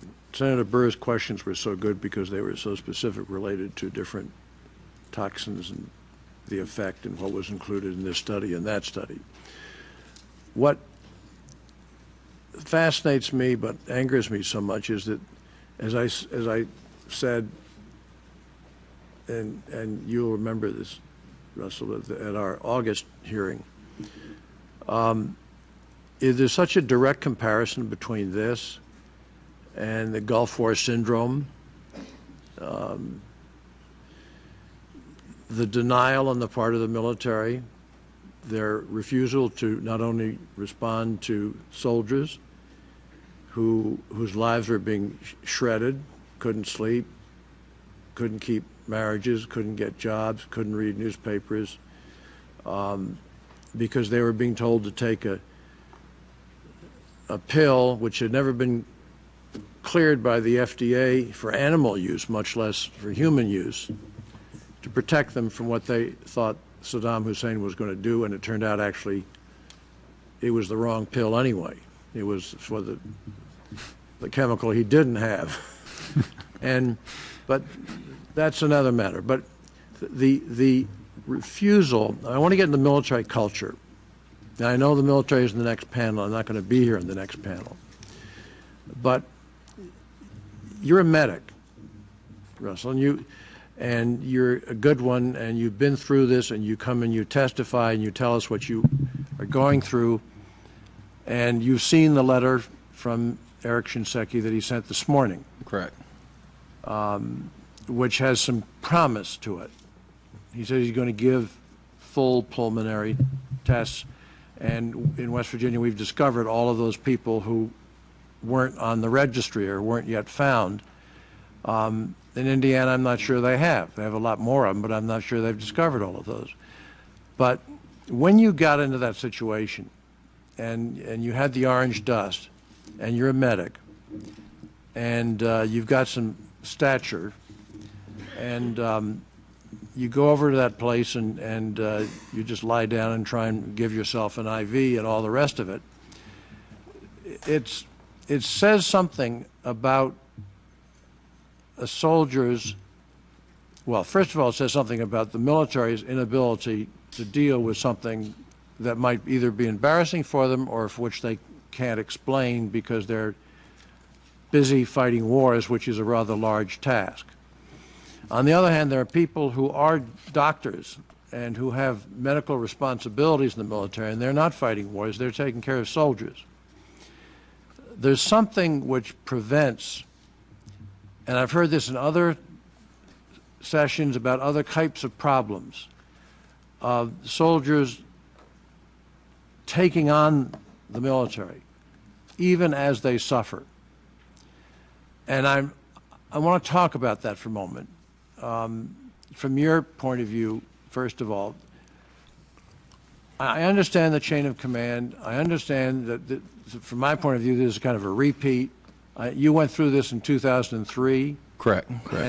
And then nobody discovered what you had till 2009. What is the culture problem we're dealing with here? Well, the biggest problem is when you go to, or let me say this, I don't think the Army was fully aware with the chemicals being on the ground through the KBR not actually providing them with that information. But the Army could have actually told us a little bit sooner whenever they did find out in August, but they didn't.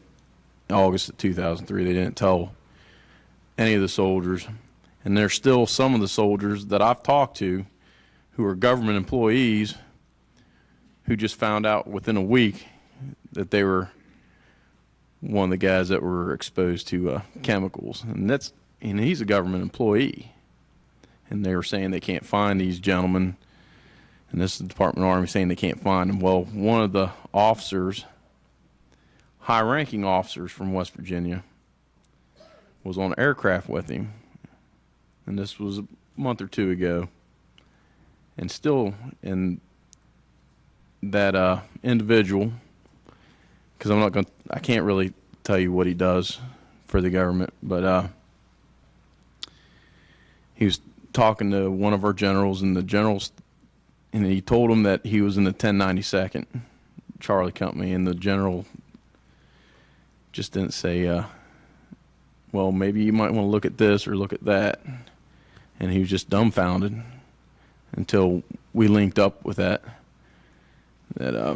individual just through emails and trying to find all our soldiers, because we're trying to do our best to find out, where our people went and give them the heads up on their actual medical problems, because a lot of them have been having medical problems, just didn't know why.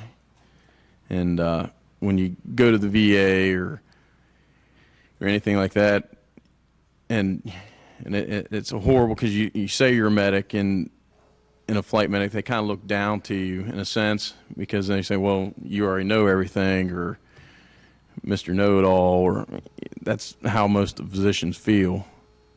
And we're not even trying to do that. We're saying, hey, this is what's wrong with me. I'm pretty sick. I'm not faking the funk on you. I was doing medicine for a lot of years. I'm not trying to get over on you. And it's real frustrating, because they're just kind of brushing you off. Now, there's a few doctors that are really concerned and are actually trying to, figure out the problems from the chemicals, but most of them just kind of brush you off at the VA. And it's really a hard obstacle to go through. Dr. Gibb, do you have any thoughts about that? Why is it that people, strong men like Russell, can't, or they look down at a medic, or some doctors are good, some doctors are bad, or whatever? I mean, for heaven's sakes, they knew they were going to send you to this camp, to Qarmat Ali, and therefore they had to have been there. Therefore, the fact of there being some orange dust must not have escaped them unless they were colorblind. And so I don't understand that.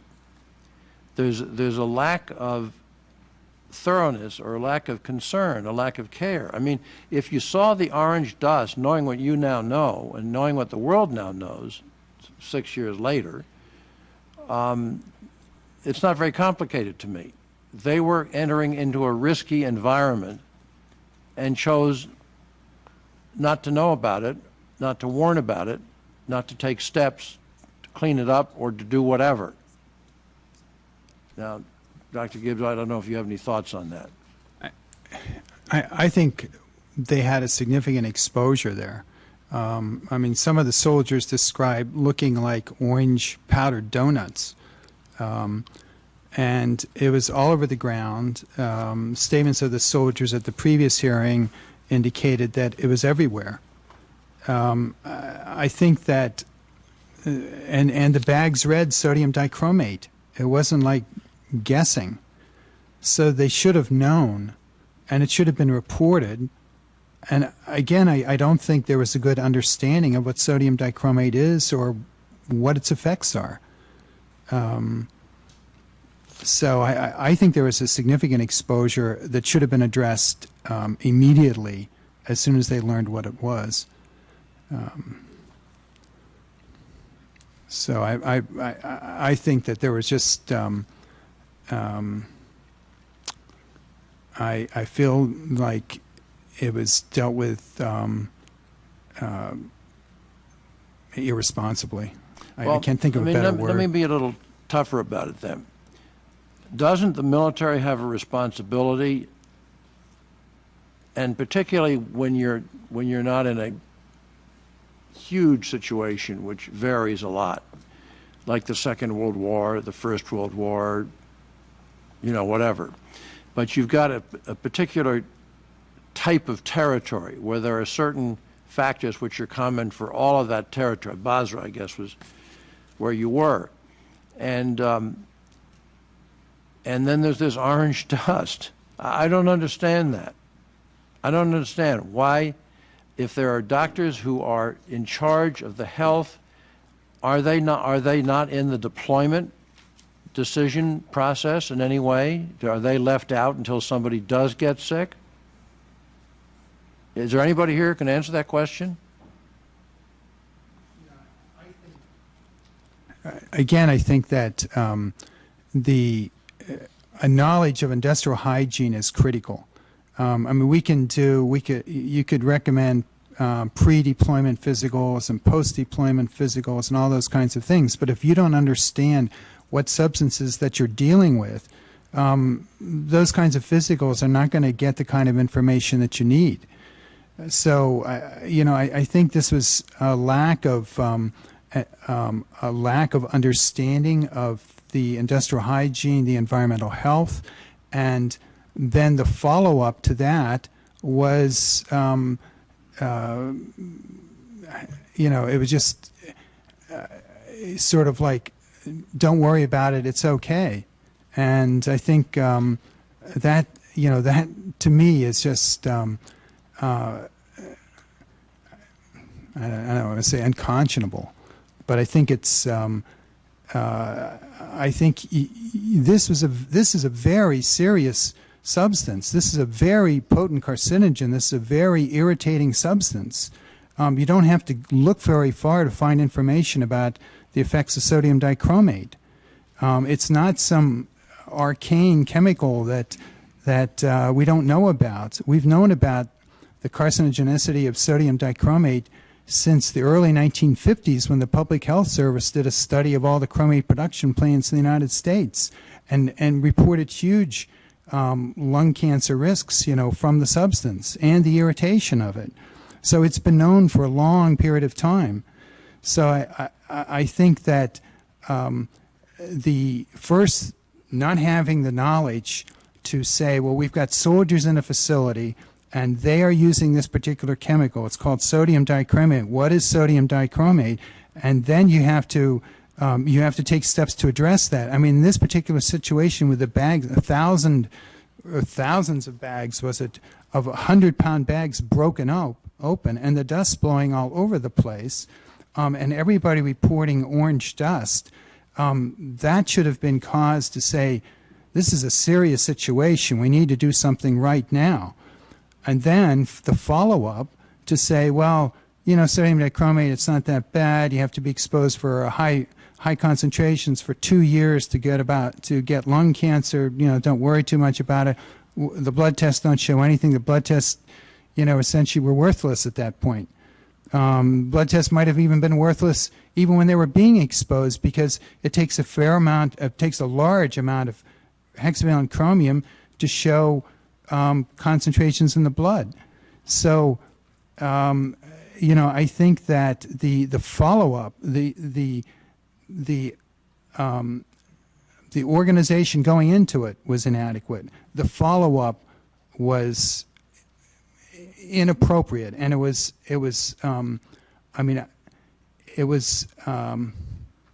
soldiers deserve better than that. The soldiers, I think it was a disservice to the soldiers what happened. Not a disservice is putting it mildly. It was wrong. It's shocking. It's just shocking, and I've said before, maybe the last time, the very first Veterans Committee meeting I ever attended 25 years ago, there was a soldier who had been sent into that part of the Pacific where they were testing the atomic bomb, and he described what it was to be dying, having served your nation, having followed orders. And then, way back then, when things were, I guess, a lot more primitive, but maybe not, he said it's just an amazing feeling to have your government say to you, well, you can't prove that your cancer was caused by your being in that time, when we all know, and if you're a West Virginian like Russell Powell is, you know, if you've been in a coal mine for 10 years, you have black lung. You just have it. You don't need a proof of it. You have it. And there's a presumption of it. But we make the soldier prove everything. And then along comes Agent Orange. And I was at that hearing when Admiral Zumwalt, nobody was paying any attention to Agent Orange. People were dying all over the place. Same thing, cancer. But when Admiral Zumwalt came up there and testified and said that his son had died or was in the process of dying from cancer, then everybody got really alert. And we started, you know, making good, so to speak, on people that had Agent Orange. That's the wrong way to do things. The military is meant to know that stuff. And then we had the Gulf War syndrome, which the military took, I think, something like 17 years to admit that they were wrong. We did a lot of studies and a lot of investigation on that when I was sitting in Dan Akaka's seat, but they didn't pay any attention. And that same infuriating indifference to soldiers, assuming that soldiers would be making excuses, as opposed to soldiers might have real medical problems that they had not taken the time, because the order of battle may be presumed to be more important. But on the other hand, these are doctors, and they're ignoring it, and they're writing us letters saying, you know, take an aspirin and go home, or you've got a virus, go home, sleep, get a good sleep. It makes me mad. And what scares me is that I don't know that the culture has changed. Now, I get this letter from Shinseki, and you've seen it, Mr. Powell, and I think you and I both think it's pretty good. That involve Guard members who have had an initial examination will be recalled. We'll have a complete exposure assessment as well as a more targeted physical examination and ancillary testing looking for indications of health outcomes that may be relevant to hexavalent chromium. Those who have yet to enroll in the Gulf War registry, I like that part, will get this targeted examination initially. They will also receive a chest radiograph and pulmonary functional testing, and then that'll be repeated every year, and then every 5 years. And so I think the Veterans Administration, and I'm a fan of Shinseki. I have no problem saying that. But, he's on the receiving end of this. The doing end was with the military. And I don't get it. Why they don't learn. And maybe I'm wrong. But until somebody shows me I'm wrong, I'm just mad. Please. Senator Rockefeller, I would just like to add what I neglected to mention when Chairman Akaka asked me if we were satisfied with what the military and the VA did with Sergeant Bumpus and my brother, Staff Sergeant Ox. I need to tell you that my brother, immediately upon return from his third tour in Iraq in the end of April 2007, suffered from flu-like symptoms almost immediately. He went to Womack Hospital at Fort Bragg, North Carolina, 3 times. The doctors did exactly what you just said. They said, you have some type of virus. They sent him home with 800 milligram ibuprofen. So it wasn't until September when he had to get special permission to be seen by a private hospital, where the private hospital actually discovered that my brother actually had AML. And I also like to add that Sergeant Bumpus, a private doctor, Dr. Tim Grinnan, did a chromosome analysis on the initial blood drawn before Matt underwent chemotherapy, and he discovered chromosome mutations that would only happen if he was exposed to chemical exposures, and this was something that you would see after he would receive his chemotherapy.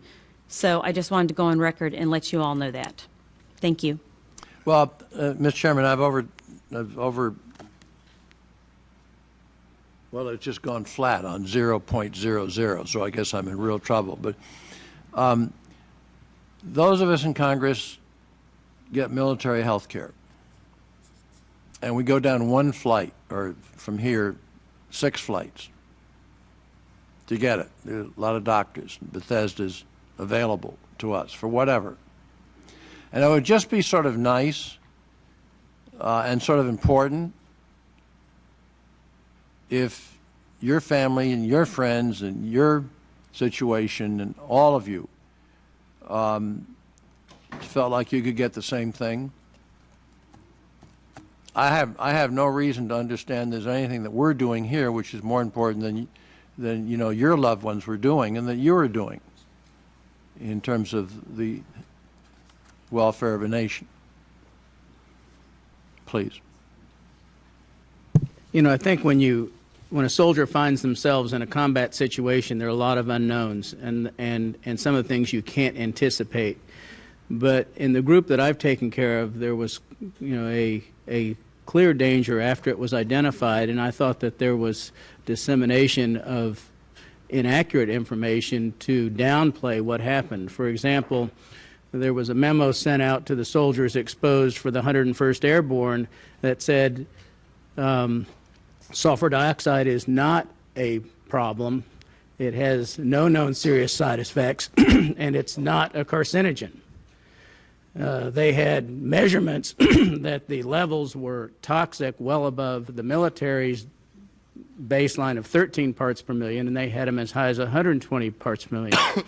Then there was a second report out from the 62nd Medical Brigade preventative medical staff that said that you would only have problems if you were exposed to 400 to 500 parts per million, which would do us all in. And I think that there are things that you can't anticipate, but when you do identify them, you have to make sure that the information that's disseminated is accurate. Okay, well, I've gone way over my time, but I guess this letter is, I don't know if it's available. It came in today. Ordinarily, I'd be cynical and say that, well, that's good timing. But I'm not in this case because it's from General Shinseki, and I think he's trying to do the right thing. And there's always been a lack of coordination between the Department of Defense and the VA. One does everything on paper, and the other does everything on, you know, IT medical records. I mean, it's a terrific healthcare system. I don't know how they coordinate. I don't know what's changed. Americans are by nature react to episodes, and then we sort of forget them. It's like a little bit like when we go to war. We go to war, we win it, we tie, or we lose it, or whatever, and then we come home and sort of let everything military deteriorate. And I just think in the case of the care of veterans, it would be nice if we had more activity on the front end rather than waiting to have the VA try to clean up what the military failed to do. And that's just my point of view. And I thank the chair, and I thank all of you a lot. Mr. Chairman, if I may. Mr. Partain. Yeah. When Senator Rockefeller was discussing the orange dust in Iraq at the facility out there, and I heard about the Atsugi air station in Japan, it befuddles the mind. It's almost like a common sense. There's orange dust. Someone should look into it. I know in our case at Camp Lejeune, our issue was solvents in our drinking water. And our research through the documents, we came across an order, a Marine Corps order from the commanding general of the base, which identified organic solvents as a hazardous material, and further stated that improper practices and disposal practices create hazards such as contamination of drinking water. From the very beginning, from the first public announcement in 1984 to the residents and personnel aboard Camp Lejeune, the Marine Corps has maintained that they were in violation of no federal or state regulations. What they have failed to tell the public and everybody was that they're in violation of their own orders. This order I'm referring to dates back to 1974. And it is the third order in a series. We haven't found the other two. They haven't been produced. But we suspect they may go back to the early 1960s. And it just almost seems like, the common sense, organic solvents, they're listed in there as something that's hazardous. And then if you dispose of them improperly, they're going to end up in your drinking water. Well, that's exactly what happened at Camp Lejeune. Where's the common sense? Thank you. Thank you very much. I want to thank the witnesses in the first panel for sharing your personal experiences with us today. And again, this will be helpful to this committee, and we look forward to dealing with these problems that have been mentioned. Thank you very much again, and I'll call up the second panel. Thank you.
This hearing will be in order. I want to welcome our principal witness from VA, Dr. Michael Peterson, who is the Chief Consultant on Environmental Health for the Strategic Healthcare Group at the Veterans Health Administration. He is accompanied by Dr. Stephen C. Hunt, the National Director for the Post-Deployment Integrated Care Initiative at VHA, and Bradley G. Mays, the Director of the Compensation and Pension Service at the Veterans Benefits Administration. The next witness on the panel is Dr. Craig Postlethwaite, Acting Director, Force Health Protection and Readiness Programs, and Director, Force Readiness and Health Assurance at the Department of Defense.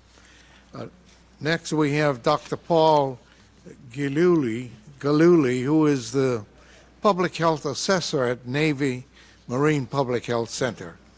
We also have Major General Eugene Payne, Jr., the Assistant Deputy Commandant for Installations and Logistics for Facilities with the Marine Corps.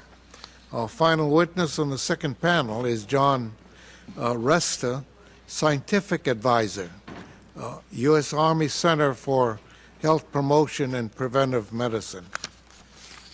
I thank you all for being here at this morning at this hearing. Your full testimony will, of course, will appear in the record. Mr. Peterson, will you please begin with your testimony? Good morning, Mr. Chairman, Ranking Member, and committee members. Thank you for this opportunity to discuss what VA is doing to support veterans with environmental exposures that occurred during military service. As you indicated, I'm accompanied by Dr. Hunt and Mr. Mays this morning. VA recognizes that service members sometimes face exposures to toxicants or materials in the course of their military service that can have deleterious health effects. We have developed a robust program within the Office of Public Health and Environmental Hazards to address this need by identifying potential sources of exposure and at-risk veterans, informing veterans and healthcare providers, and offering treatment and care for service-connected conditions. My written testimony provides background information about initiatives within VA to address these concerns, explains how VA works with DoD to identify and respond to environmental hazards, and describes the 4 specific exposures cited earlier and actions taken by VA in response. I'd like to spend the few minutes I have addressing how VA and DoD collaborate on not just these exposures, but any possible environmental hazard, and how we help veterans receive the health care and benefits they deserve. One of the many lessons that VA has learned from experiences with Agent Orange and Gulf War veterans' illnesses is that information regarding possible exposures to environmental agents and other toxicants, both within the combat theater and other areas in which our troops operate, must be received and acted upon by VA as early as possible. Up-to-date information on these situations is invaluable to VA's ability to identify veterans who may have been affected by an exposure, evaluate their individual risk of exposure, and for sequelae, provide appropriate medical surveillance and mitigate untoward health effects that are known to be caused by these toxicants. In addition, where the possible outcomes are not known, it is important to perform epidemiological studies on exposed troops. This will better provide information than performing retrospective studies once it is determined that adverse health outcomes are being ascribed to a potential exposure. To this end, the joint DoD-VA Deployment Health Working Group was established. This working group reports to the Joint Executive Council through the Health Executive Council. The objective of this group is to identify and foster opportunities for sharing information and resources between VA and DoD in the areas of deployment health surveillance, assessment, follow-up care, health risk communication, and research and development. Each year, this working group discusses deployment-related concerns and develops strategies by which to address them. The Deployment Health Work Group meets monthly to discuss a wide-ranging array of exposure issues, including those dating to the World War II era. The Deployment Health Work Group also actively seeks to discuss and recommend coordinated action to identify and involve service members, establish a determination of risk for this population, and develop methods of outreach, risk communication, and where necessary, medical surveillance and appropriate health care for veterans with any condition that may have resulted from these exposures. Mr. Chairman, VA understands these issues are very important to you, all the members of this committee, and to veterans and their families. I can assure you VA is equally concerned and committed to working with DoD and other agencies to identify potential hazards, inform veterans of any risks to their health, develop appropriate responses, and deliver needed care and benefits to veterans and their families. Only through such cooperation will VA be prepared to deliver the proper health care and disability compensation benefits to those entitled.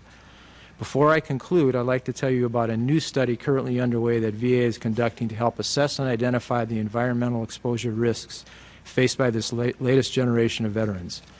VA's National Health Study for a New Generation of U.S. Veterans begins with 30,000 veterans deployed to OEF, OIF, and 30,000 comparison veterans who are not deployed.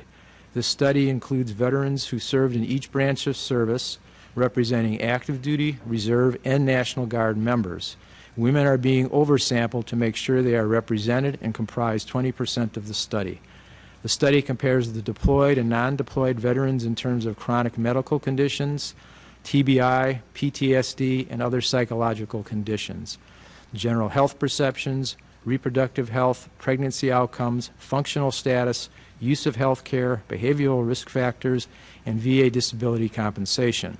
This research will help us identify what conditions are disproportionately found within the deployed population, which can help us then provide an evidence base for health care treatment and possibly service presumption for benefits. Thank you again for the opportunity to testify. My colleagues and I are prepared to address any questions you or other committee members might have. Thank you very much, Mr. Peterson. The chair calls for a slight recess, and we'll be right back.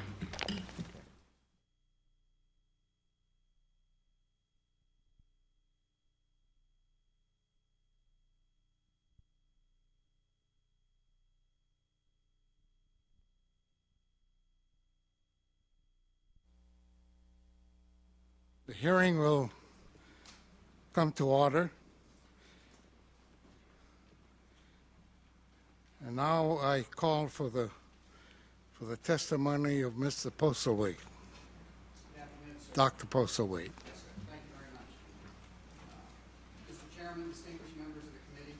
Thank you for the opportunity to discuss the Department of Defense Occupational Environmental Health Program, our program to assess health risks associated with the environment in our workplaces.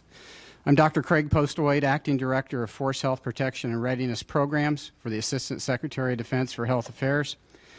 I'm also a veteran with 26 years active duty service. Under my purview is the policy and oversight for the Department's Deployment Health Program. A key component of the Deployment Health Program is our Occupational and Environmental Health Program, or OEH, as I will refer to it. Its goal is to protect our personnel from accidental death, injury, illness caused by hazardous, occupational, or environmental exposures.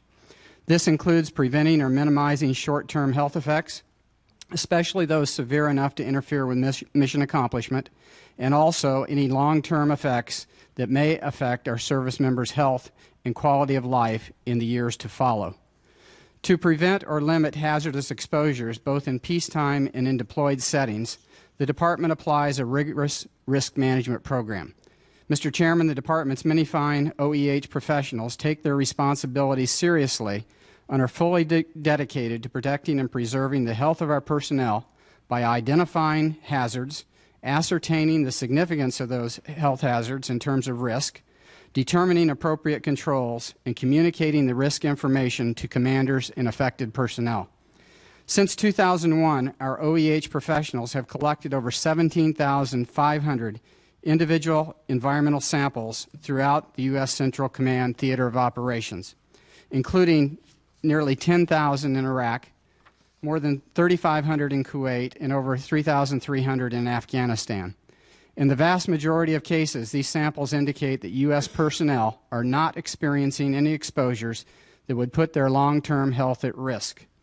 However, with the current technology and under wartime conditions, it is not always possible to monitor the working locations of all service members for all hazards, especially for those who operate outside of our base camps.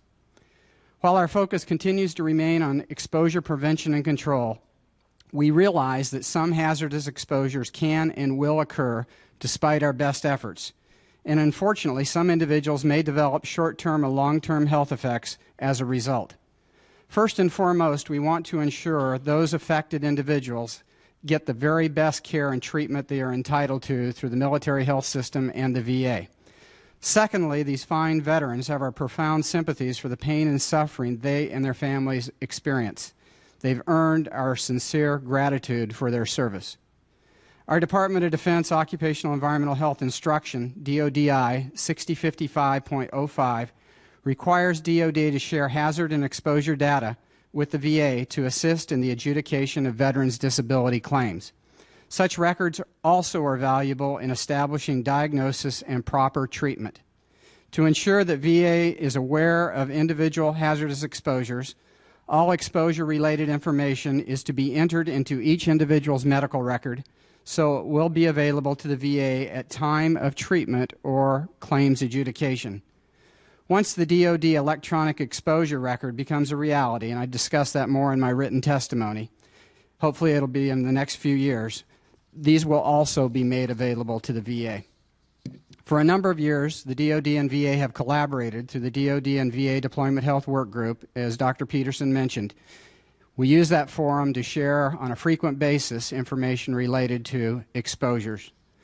While the Department of Defense's in-garrison and deployed OEH programs have been quite effective in identifying and controlling chemical, biological, and physical hazards which our service members or DoD civilians may encounter, we, of course, are fully committed to improving those programs wherever we can.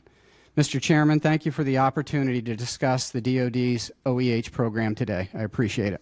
Thank you very much, Dr. Postlewaite. And now we'll receive the testimony of Dr. Galuli. Chairman Akaka, distinguished members of the committee, I'm Dr. Paul Galuli, representing Navy Medicine. I'm here to discuss Navy Medicine's efforts in evaluating the potential health risks for U.S. Navy personnel and their families living and working at Naval Air Facility Atsugi, Japan, from the operation of the adjacent privately owned Shinkampo incineration complex referred to as the SIC. It is important to make clear that our role in Navy Medicine is to conduct such studies when tasked and to act as advisors to Navy Line, who as risk managers make the final decisions with regard to implementing new policies or revisions to existing policies in response to potential health threats in these situations. The incinerators were installed first in the early 80s and burned municipal waste. Navy health concerns first arose around 1985 when the incinerator applied for and was granted a license to burn industrial waste. Navy Medicine's involvement began in 1994 and continued through the closing of the incinerator in 2001.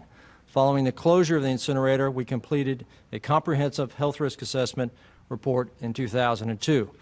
Navy Medicine conducted or sponsored 3 human health risk assessments, 3 epidemiological studies, and a medical screening study, all of which underwent high-level external peer review. In addition, we coordinated the execution of a robust health and environmental risk communication plan. The first 2 screening health risk assessments conducted in 94 and 97 raised concerns for both cancer and non-cancer effects from exposure to the incinerator. In October 1997, the Bureau of Medicine and Surgery was tasked by Commander-in-Chief, U.S. Pacific Fleet, to conduct a comprehensive health risk assessment. The most significant results of the comprehensive risk assessment were as follows. The cancer risk for children under the age of 6 living on base for a 3-year tour of duty suggested that a child's exposure to contaminants from air and soil could potentially result in an additional lifetime cancer risk of 1.1 per 10,000. The calculated cancer risk for adults living or working on base for a 3- or 6-year tour of duty suggested that an adult's exposure to contaminants from air and soil falls within the EPA's acceptable cancer risk range of 1 in 10,000 to 1 in a million. We worked closely with EPA throughout the life of this project, and EPA procedures and guidance were used in the development of the sampling plan, collection of the air quality data, quality assurance audits, and procedures and execution of the entire risk assessment methodology. This is an important point in that due to the absence of equivalent regulatory oversight by the government of Japan, the U.S. Navy assumed that role. To ensure that equivalent standard of environmental protection, we were committed to using the accepted and legal risk assessment methodology of the EPA. To respond to NAF Atsugi community concerns, Navy Medicine was given permission to conduct 3 health studies: a children's respiratory health study in 1998, a pregnancy loss or miscarriage study for women at NAF Atsugi also in 1998, and a retrospective cohort study of disease just completed in 2009. There were no significant findings in either the children's respiratory study or the pregnancy loss study. The recently completed retrospective cohort study of disease was designed to determine if the incidence of disease associated with exposure to the emissions from the incinerator significantly differ for residents of NAF Atsugi from 1985 to 2001 when compared to a similar population in Yokosuka over that same time period. The study included over 5,600 active duty and over 11,000 family members in NAF Atsugi former resident cohort and found a significantly higher risk for dermal complaints, a non-cancer health effect, in the Atsugi population when compared to the Yokosuka population. No other area of analysis found significant differences in disease and illness incidence or health complaints. Navy Medicine then requested Battelle Memorial Institute, an external independent private agency, to review all available Navy Atsugi health risk assessment data and make recommendations for possible additional medical screening. Battelle stated, "The conclusion of all previous evaluations are remarkable for their consistency. Residents of NAF Atsugi were exposed to ambient air and soil contaminants due primarily to emissions from the Shinkampo incinerator complex that were sufficient to produce an incremental increase in lifetime risk of cancer and increase the risk of respiratory non-cancer effects.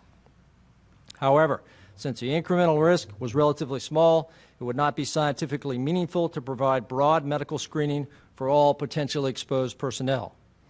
In April 1998, at the direction of the Assistant Secretary of the Navy for Manpower and Reserve Affairs, Navy Medicine developed a comprehensive risk communication and health consultation plan.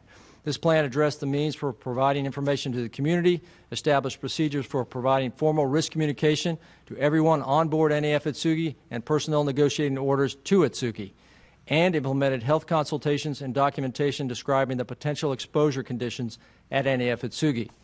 In coordinating with the VA, the primary process followed by DoD and Navy Medicine is to ensure the VA is aware of individual hazardous exposures and that the information is entered into the medical records of those affected so it is available to the VA at the time of treatment or claims adjudication.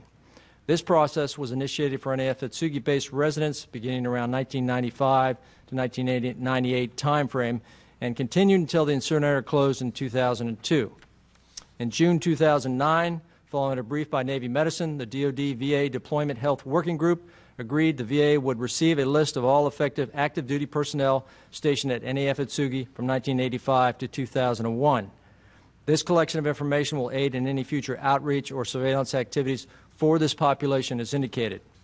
Presently, Navy Medicine, through the Navy and Marine Corps Public Health Center, has developed a website that provides all publicly available documents related to NAF Atsugi and frequently asked questions section as a means of providing information to former Atsugi residents, their health care providers, and the VA.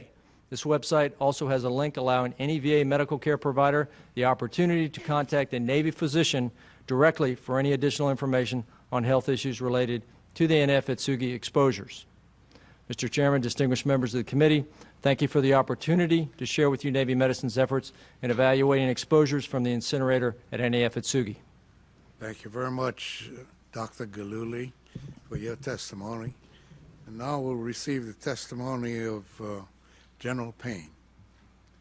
Senator Akaka, Senator Burr, thank you for the opportunity to appear before you and participate in this hearing regarding past drinking water exposures at Marine Corps Base Camp Lejeune. My name is Major General Gray Payne, and I'm the Assistant Deputy Commandant for Installations and Logistics for Facilities. In that regard, I'm responsible for Marine Corps facilities and services issues on all of our installations, to include environmental protection. The health and welfare of our Marines, sailors, their families, and our civilian workers are a top priority for the Marine Corps. The Marine Corps is and always has been a very large family. And we all know people, including myself, who were stationed or worked at Marine Corps Base Camp Lejeune during their military careers. The Marine Corps is deeply concerned with all the military and civilian families who are experiencing or have experienced any health issues. And we understand that there are those who believe their health concerns may be a result of time spent at Camp Lejeune. The Marine Corps consists of warfighters and those who directly support warfighters. We have no public health experts. And accordingly, we rely on the expertise of the scientific organizations like the Agency for Toxic Substances and Disease Registry, or ATSDR, and the National Academy's National Research Council, or NRC, to inform our understanding of this issue. We have provided over $14.5 million in funding and have exhausted countless man-hours in direct support of research initiatives. Unfortunately, the studies completed to date have not determined whether or not there is an association between the past contamination and adverse health effects. We would like nothing more than to have those hard questions answered.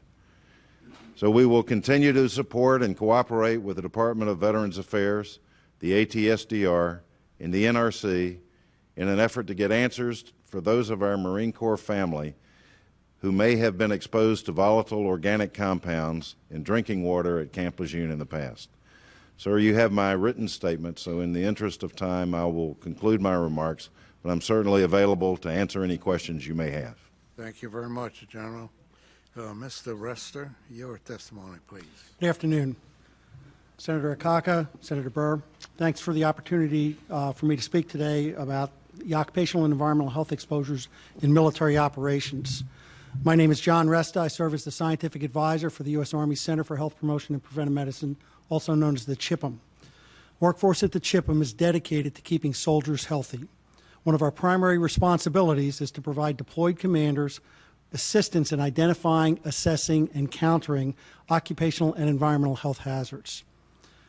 During military operations, soldiers, sailors, airmen and Marines, and civilian employees who also deploy may encounter numerous occupational and environmental health hazards that have the potential to cause illness and injury. In our written statement, we've provided the committee specific details on what actions we've taken to address these hazards at the Qarmat Ali water treatment plant and the Joint Base Balad burn pit, with an emphasis on the results of the medical evaluations and health risk assessments we've conducted to date.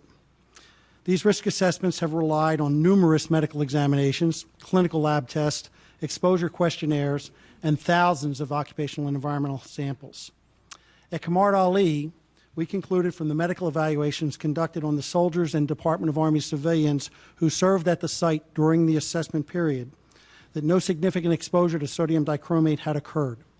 These results, coupled with the occupational environmental samples that were collected, indicate that all soldiers and Department of Army civilians who served at the site at any time are unlikely to experience future adverse health effects. This conclusion was validated by the Defense Health Board following their review of the health risk assessment. The Defense Health Board is an independent advisory panel made up of nationally recognized medical and scientific experts from academia and industry. Our burn pit health risk assessments have concluded that smoke exposures could lead to short-term, reversible irritant health effects. Smoke from burning trash and other waste, especially in combinations with hot, dry, dusty conditions, cause temporary irritation of the eyes, nose, and throat in most people, regardless of their health condition. However, no environmental monitoring to date collected at Joint Base Balad has identified a risk for future adverse health effects. It is possible the combinations of some exposures, such as smoke from the burn pits, high levels of airborne dust, cigarette smoking, may increase the risk of chronic health conditions in a small number of people. We have no direct evidence of this at this present time. We'll be monitoring the air quality at Joint Base Balad in concert with the Air Force and the Navy over the next year, even though municipal solid waste incinerators have largely replaced open burning there. We're continuing to communicate the findings and limitations of these risk assessments to our soldiers and other service members in an understandable form. We have challenges in this endeavor. For example, it is often difficult to answer the fundamental question, will I get sick? Current health risk assessment science does not adequately address the health risks from combined exposures like burn pit smoke. nor can it determine whether a disease that has multiple causes and develops over a long period of time in an individual was caused by a specific exposure. We continue to seek more innovative methods to assess health risks and are working with both the National Academy of Sciences and the Defense Health Board. We continue to address our soldiers' health concerns and are working to ensure that they and their health care providers are informed about these incidents. Mr. Chairman, thank you for the opportunity to be here today and discuss our role in these important actions. I look forward to answering any questions you or the committee might have. Thank you. Thank you very much, Mr. Resta. My first question is for all of the DoD witnesses, and I'm really interested in the timeline for each of the exposures. So, General Payne, tell me about Camp Lejeune. When did the Marine Corps first learn about some potential problems there? And when were your VA partners and service members first notified about that?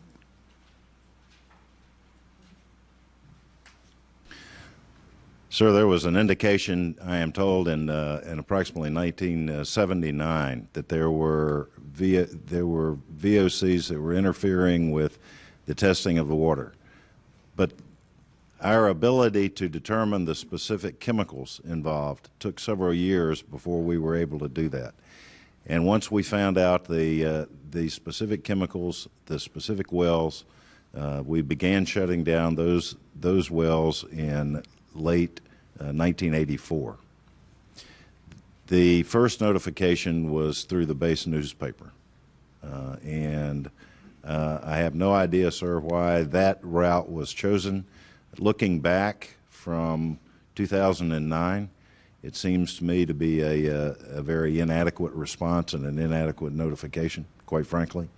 But I cannot speak for why the decision was made at that time in late 1984 and again in 1985 to use that means of notification of the potentially affected residents. The same question I'd like to ask of Dr. Gillooly. Can you share the time frame for Atsugi? Yes, sir. As mentioned in my introductory remarks, the incinerators were constructed in the early 80s. They were burning municipal waste. They applied for a permit to burn industrial waste in 1985. I think those are when the first concerns arose. There were some studies done by other organizations within the Navy, not Navy medicine, in the late 80s and early 90s. We're not involved in those studies. We were tasked, or asked rather, in 1994 to come in and look at what had been done, and at that point we had done a screening risk assessment. So that's when we first became aware of the air emission problems and wrote a fact sheet and started to begin some risk communication on base at that time. We followed that up in '97 with another screening risk assessment using data that was primarily collected not by us but for compliance purposes. And each time we recommended that we go to a full comprehensive risk comprehensive risk assessment study that would involve the year-long study of the air pollutants. In other words, you would sample for the whole year.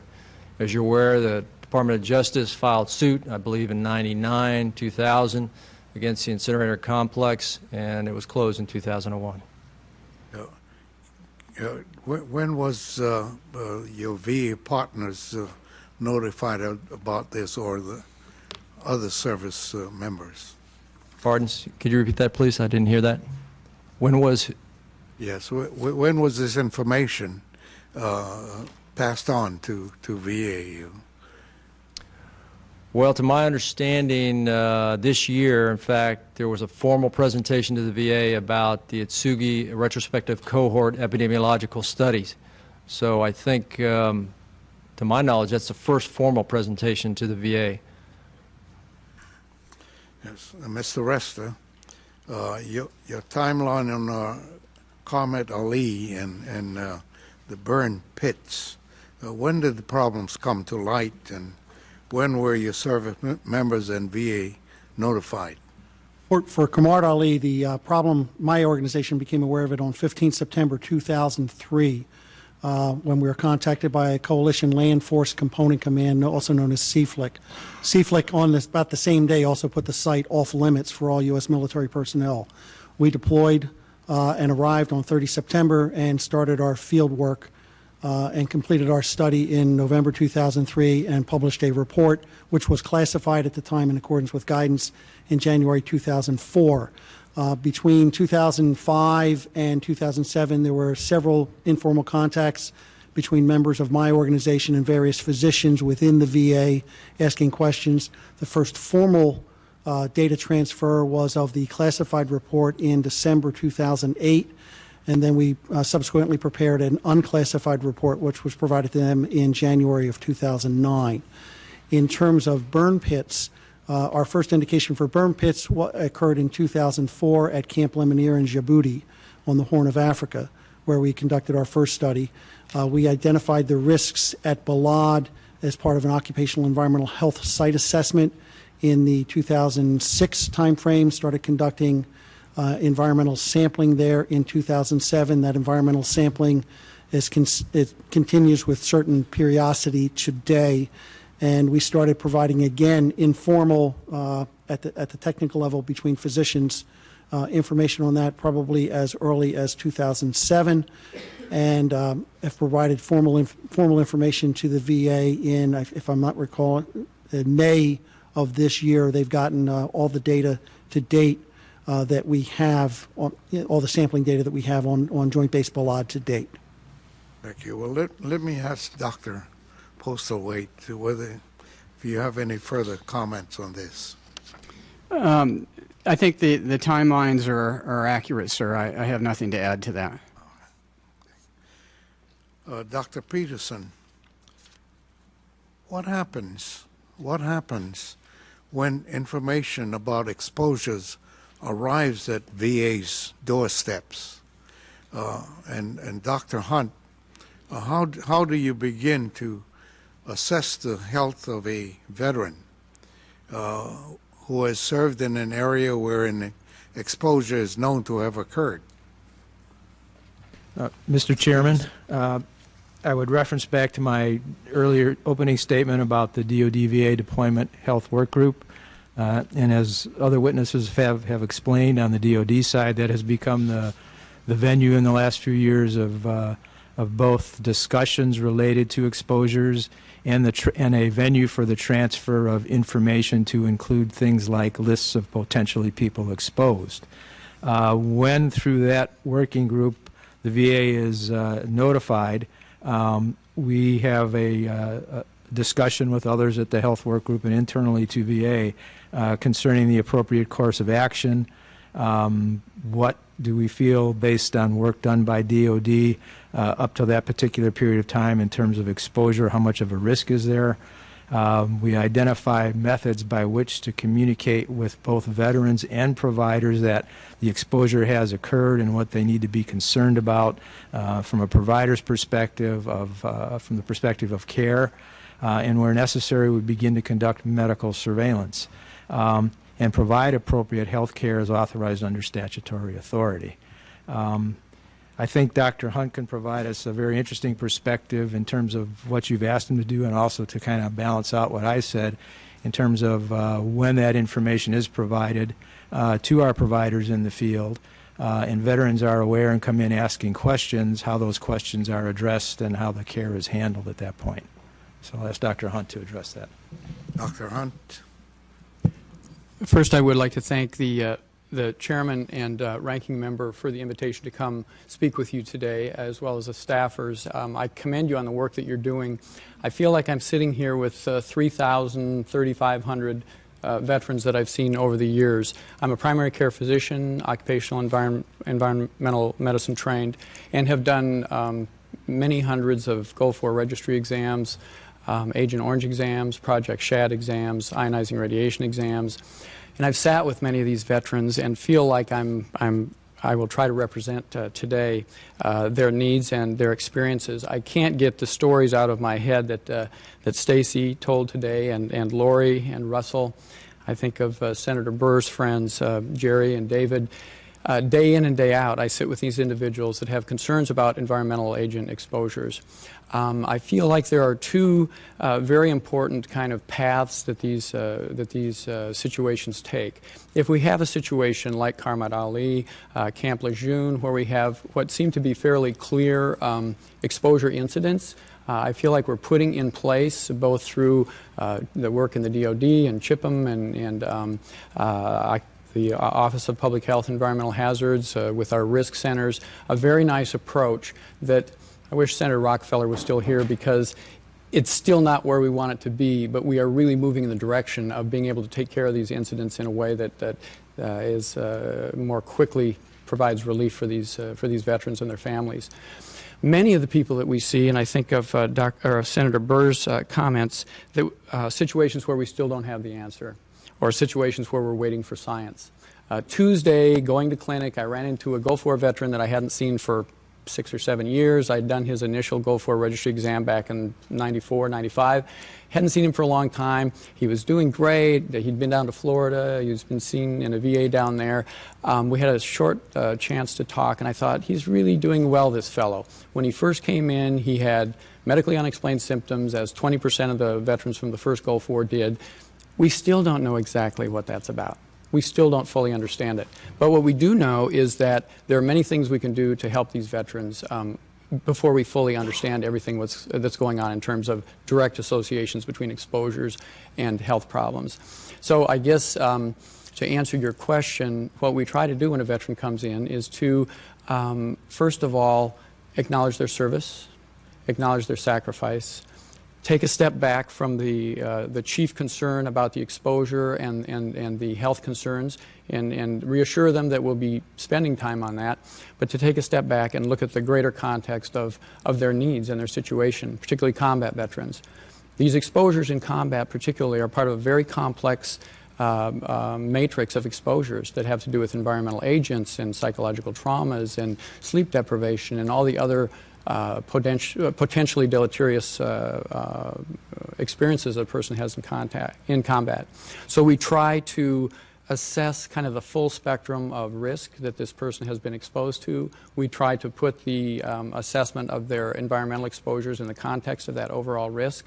We try to get the services set up that they need, including getting them service connected, getting them benefits, getting them the support that they need, so that even before we know the answers to, is this particular symptom related to this particular exposure, there are a lot of things we can do to help them get back on track and get back on their feet, particularly combat veterans. Thank you very much, Doctor. Senator Burr, for your questions. Thank you, Mr. Chairman. I apologize to the witnesses that I wasn't here to hear the testimony, but I've tried to go over it as best I could. Let me go to you, Dr. Peterson, and to any of your colleagues from the VA that feel appropriate to potentially answer. The Navy sent out letters to veterans stationed at Camp Lejeune between 1957 and 87, encouraged them to participate in the health registry. To date, roughly 140,000 plus individuals responded, and it's reasonable to conclude that many responded because they are, in fact, suffering from health problems and are worried it could be linked to the service at Camp Lejeune. Has the Navy or the Marine Corps volunteered to share the names, addresses of those individuals with the VA, potentially so the VA could let them know whether they're eligible for VA care? In other words, have they provided the VA the registry? Yes. In fact, the VA is providing veterans with information about this issue and offering contact information and referrals to a registry that the Navy has established in the past. So the Navy has been proactive in... The 140,000 plus name registry has been provided to the VA? Yes. Okay.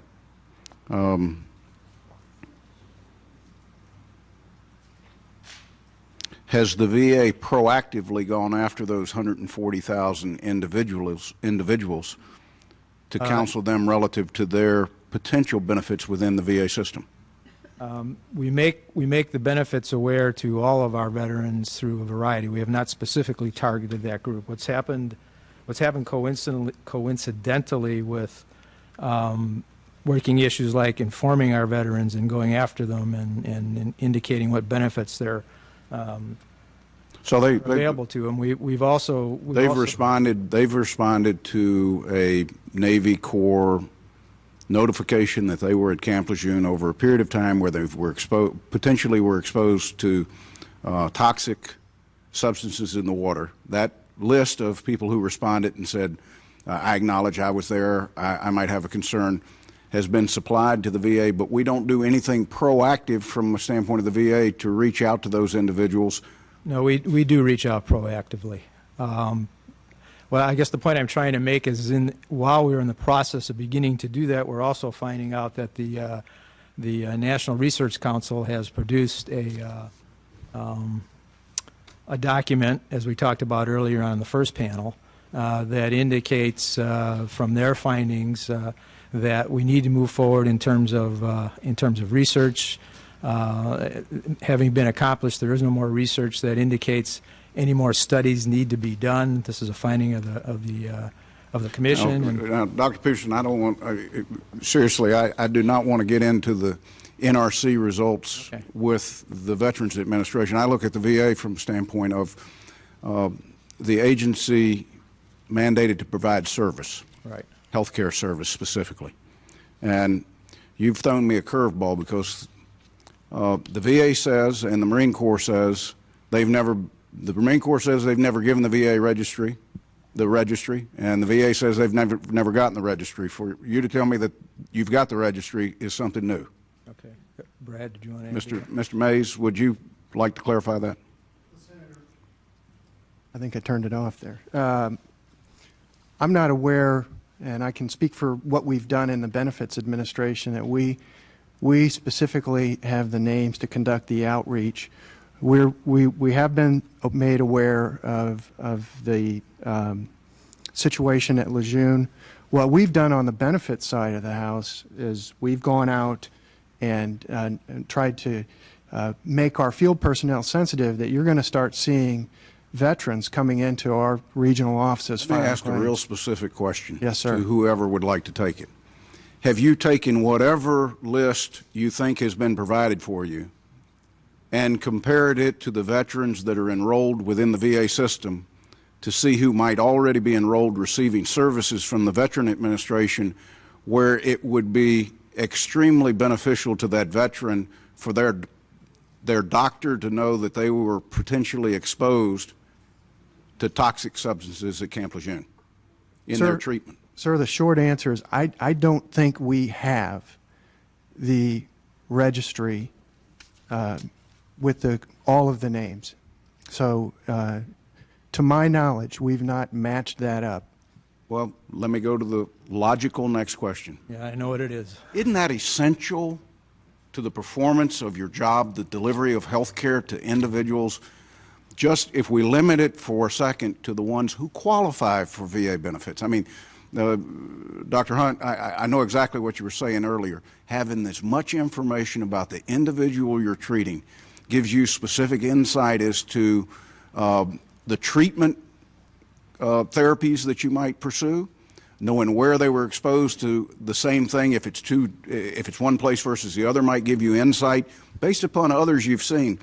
To me, this seems like an issue that the VA would actually be proactively out with the Corps and with the Navy saying, we need this to do our job. The more information we get, the more effective we can be at the treatment of these individuals. Let's forget the ones that don't know whether they qualify today. Am I right there? I take the shaking of the head in affirmative. Okay. Dr. Peterson, in your testimony, you state that the VA does not have special authority to enroll Camp Lejeune veterans and their family members in the VA healthcare system.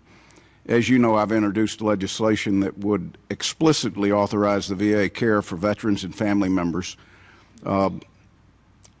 that show illnesses that might be the result of their time at Camp Lejeune. Now, it appears to me that the VA could create a special enrollment category for those affected veterans using the Secretary's general authority to provide needed health care to categories of veterans not specified in law. Does the VA have such legal authority? I can't answer that question without asking General Counsel. I do not know. I don't know. Could I ask you to take that to the General Counsel? Be happy to, sir. I think you will find out the answer to that is the affirmative. Okay. And if that's the case, and I won't pose this in the form of a question, I'll pose it in the form of a statement. Why would we rather wait to see if I pass legislation versus initiate the authority of the Secretary to create, through that general authority, the coverage for individuals that we fear might have a condition the result of having served at Camp Lejeune during a period that the groundwater was contaminated to a degree yet to be determined. Okay?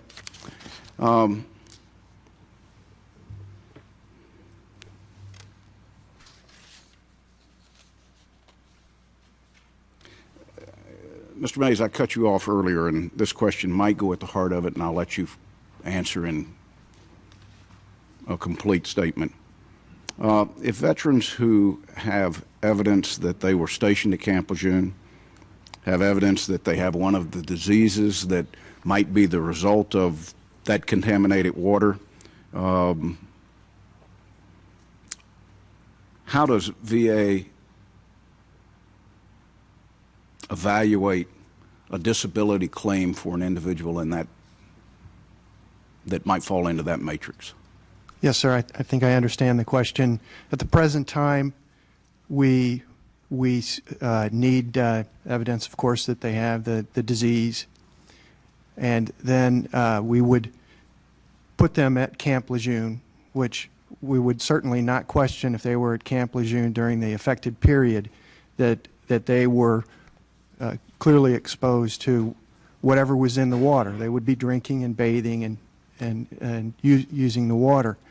And then we would be looking for a medical nexus opinion between the disease and exposure to some toxic substance that might have been in the water. At the present time, that's what's required for service connection in those particular cases. If I happen to visit any VA facility in the country, how familiar would that person who sees that veteran coming in, that doc in that facility, be about Camp Lejeune, potential contamination, if in fact they found somebody that met that criteria?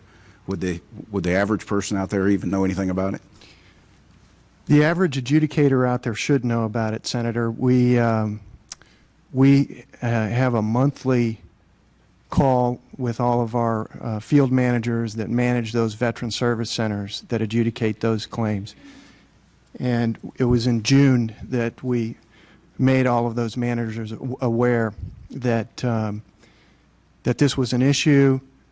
We had anecdotal evidence that people were coming in and filing claims, that they needed to be sensitive to this, and that in fact they had to sympathetically view those claims, order an exam if it's necessary, but at the end they would still need the disease exposure at Lejeune and then that nexus opinion. So they should be. I take for granted somewhere there exists a memorandum stating that information to them.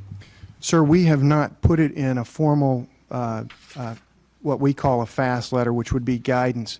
We do document what we say on those calls. And I feel fairly confident you will after this hearing. Therefore, yes, sir. I'd like you to send me a copy of it when you do. Will do, for the Senator. purposes of the Yes, sir. committee. Senator, Yes, sir. On the clinical side, that information is being disseminated. 2 weeks ago, we had a conference on post-combat care in the VA. There were 3,000 people that attended from around the country. It's the biggest conference the VA has ever had. There were several sessions at the conference that were done by the Office of Public Health and Environmental Hazards, including one talking about Camp Lejeune, and these other 4 exposure incidents as well. Also, we have monthly conference calls for this post-deployment integrated care initiative, and the one next month is done by the War-Related Illness and Injury Study Centers to further disseminate information to clinicians in the field about Camp Lejeune and these other exposure incidents. There's also a monthly conference call through the environmental hazards group where they've discussed this too. So clinicians certainly are getting the word about these veterans, and so if they come in, at least clinicians are increasingly aware of. Thank you for that, Dr. Hunt, and thank you for noticing that I blurred the line between disability back to medical care, unintentionally, but I'm glad that I did so that you could sort of fill me in on that, Mr. Chairman. Thank you very much, Senator Burr. This question to Dr. Hunt builds on what Senator Burr was asking about. VA has said that records are shared between DoD and VA for purposes of adjudicating claims. But what about for the purpose of providing health care? The bottom line is, can a VA doctor look at a veteran's health record and tell what environmental hazards they were exposed to during their deployment? One of the advantages of having been in the system for a period of time is knowing how absolutely absent that sort of communication was in the past. There's no question that we're moving forward with bi-directional health information exchange, with remote data access. I can, from the chart, when I'm looking at seeing a patient, I can click on remote data. I can get data from Fort Lewis or from military treatment facilities, and among those data are information from the post-deployment reassessment, health reassessment, PDHRA, and which has information on exposure. And that's very useful, for sure. So we're increasingly gaining access to those sorts of records that are very helpful. On the question of Qarmat Ali, Dr. Postlethwaite, in your written testimony, you called DoD's response to the exposures at Qarmat Ali exemplary. How would you characterize DoD's efforts to prevent exposures there? Specifically, how did your program help soldiers and workers at the water treatment plant? Thank you, Senator. Actually, that testimony you quoted is Mr. Resta's, but I would like to take an opportunity to address your question, if I may. The word exemplary that was used in that testimony was a quote from the Defense Health Board when they reviewed the Army medical response to Qarmat Ali. They found it to be timely. Based on the minimal time since notification, the Army was able to put together a team of experts, including occupational health physicians, get them into theater. This is 2003. This is a very difficult time because we're very much engaged in hostilities at that time.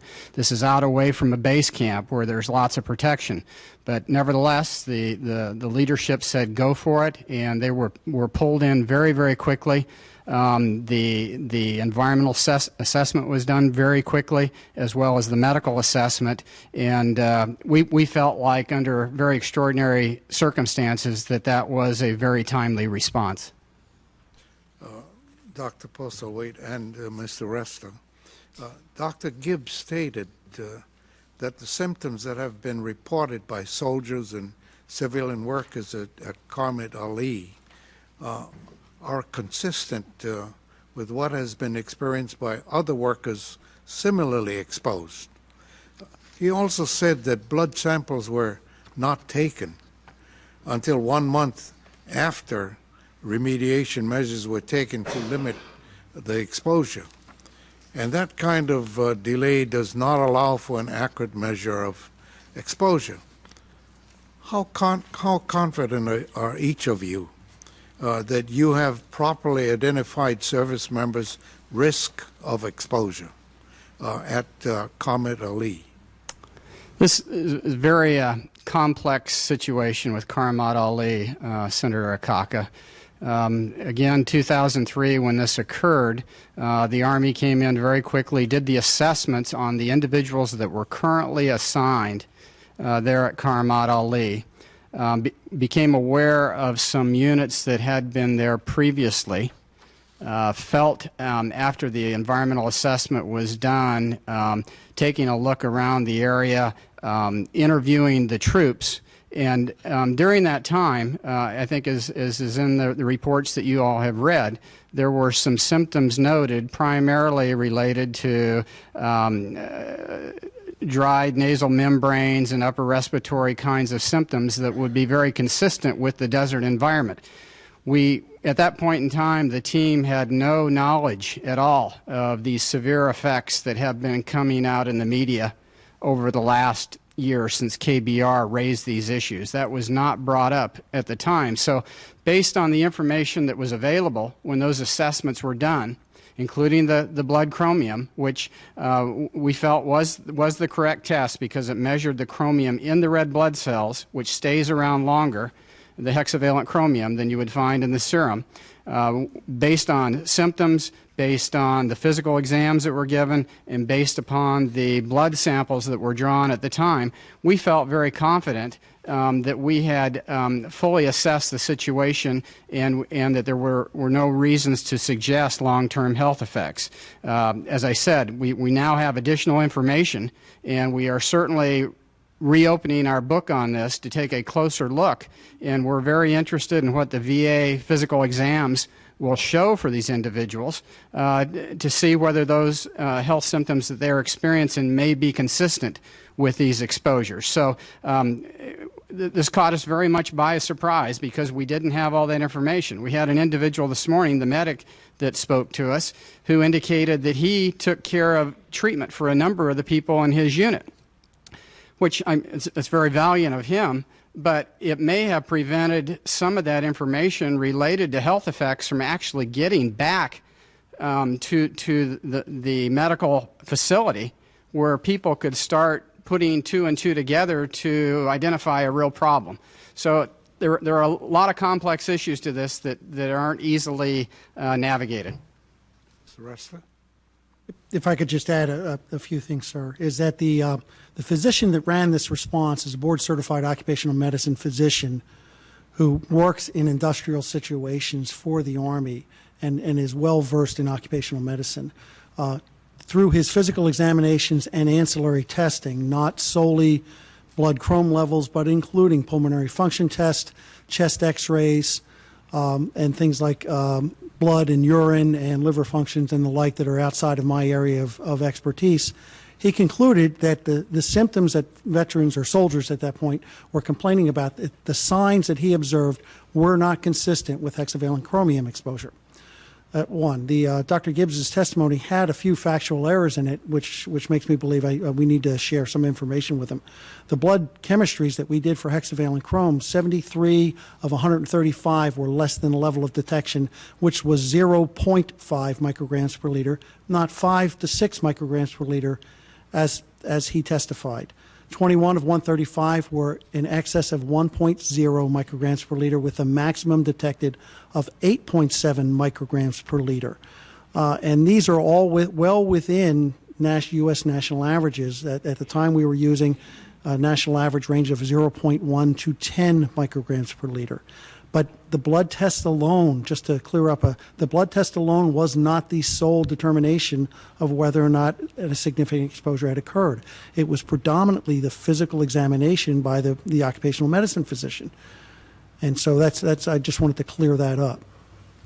Before I yield to Senator Burr, I'd like to ask this question on burn pits exposures. Dr. Postlethwaite. Yes, sir. We have heard stories about service members experiencing medical difficulties due to service near burn pits in Iraq and Afghanistan. For several years now, we've known this. What active measures does your office take to ensure the environmental safety of our service members around the areas of these burn pits? Yes, sir. Burn pits, as you probably know, were utilized at a number of camps within Iraq and also Afghanistan for an expedient means to dispose of waste that was generated at those camps so that the waste itself would not generate a health hazard. Unfortunately, some of these burn pits were located quite close to the camps, in some cases upwind of the camps. Some of that was due to the fact with hostilities in the area, the commanders didn't feel like they could locate them very far away from the installations without putting their people at risk. In other cases, the burn pits were located on the periphery, but as the base grew in size, the population expanded around it. As a result, we have a number of situations like this in theater. The largest burn pit in theater, Balad Air Base at the time, was the one that was most easily studied. We could study it without putting people out in the far reaches of the territory where their protection would have been an issue. We felt because it was the largest burn pit, this would be a good one to study in depth because we felt it would be representative of the others. There were over 400 air samples that were taken at Balad Air Base in 2007, constituted the data necessary for a risk assessment as well as an addendum. Both the addendum and the risk assessment, looking at all the substances that were analyzed, did not indicate a health risk. We took that information, that risk assessment, and had it reviewed by the Defense Health Board because we wanted third-party validation that our interpretation was correct. Nevertheless, we do feel like some people probably have suffered some untoward health effects as a result of it. We don't feel like the numbers are large based on the total numbers of people that probably were exposed to smoke throughout the theater. In fact, the post-deployment health assessments that was mentioned earlier, I believe the figure that I saw last were about 56% of all the individuals deployed actually checked that square on the post-deployment health assessment. So it was a very wide exposure. We've looked at our health outcome data from our returning veterans. We just aren't seeing any significant elevations of the kinds of conditions that we would expect as a result of exposure to the smoke. But with that said, we are continuing to peel back the layers of the onion, if you will.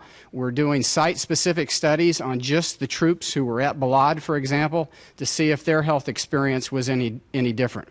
Right now, we don't have any strong evidence to suggest that this smoke affected large numbers of people. But we really do feel like some people have probably had increased susceptibilities. They may have had combined exposures. They may have had previous health conditions which would place them at greater risk. So we won't say that nobody is suffering from these exposures. Let me follow up with Mr. Resta. According to your testimony, the risks of burn pits were recognized as far back in Bosnia in 1996. Were the soldiers located near burn pits in Iraq and Afghanistan issued any protective gear or warned in any way of the potential harms associated with the burn pits? I'm not aware that there was any specific personal protective equipment that was ever issued to any soldiers. I've heard anecdotes, stories of soldiers who were immediately downwind pulling guard duty, wearing dust masks and things like that to essentially try and reduce the smell per se. But I'm not aware that we've ever issued anything there. In terms of notification, once we got the results of the first risk assessment, we tried to communicate those risks to the people present at Balad via various town hall meetings, fact sheets, and the like. The challenge of doing that in such a large operational setting is that a lot of the people who had previously been there were no longer there, and new people were there, and the situation and conditions had actually changed. And that's one of the reasons that we embarked on additional sampling. and continue to do that today, even while we're operating incinerators, which the last report I received has reduced the amount of open burning by over 90%. Thank you. Senator Burr. Thank you, Mr. Chairman. General Payne, welcome.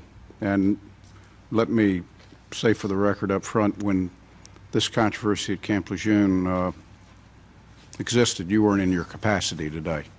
Now, I have in my hand, as do probably numerous people, Base Order 5113B.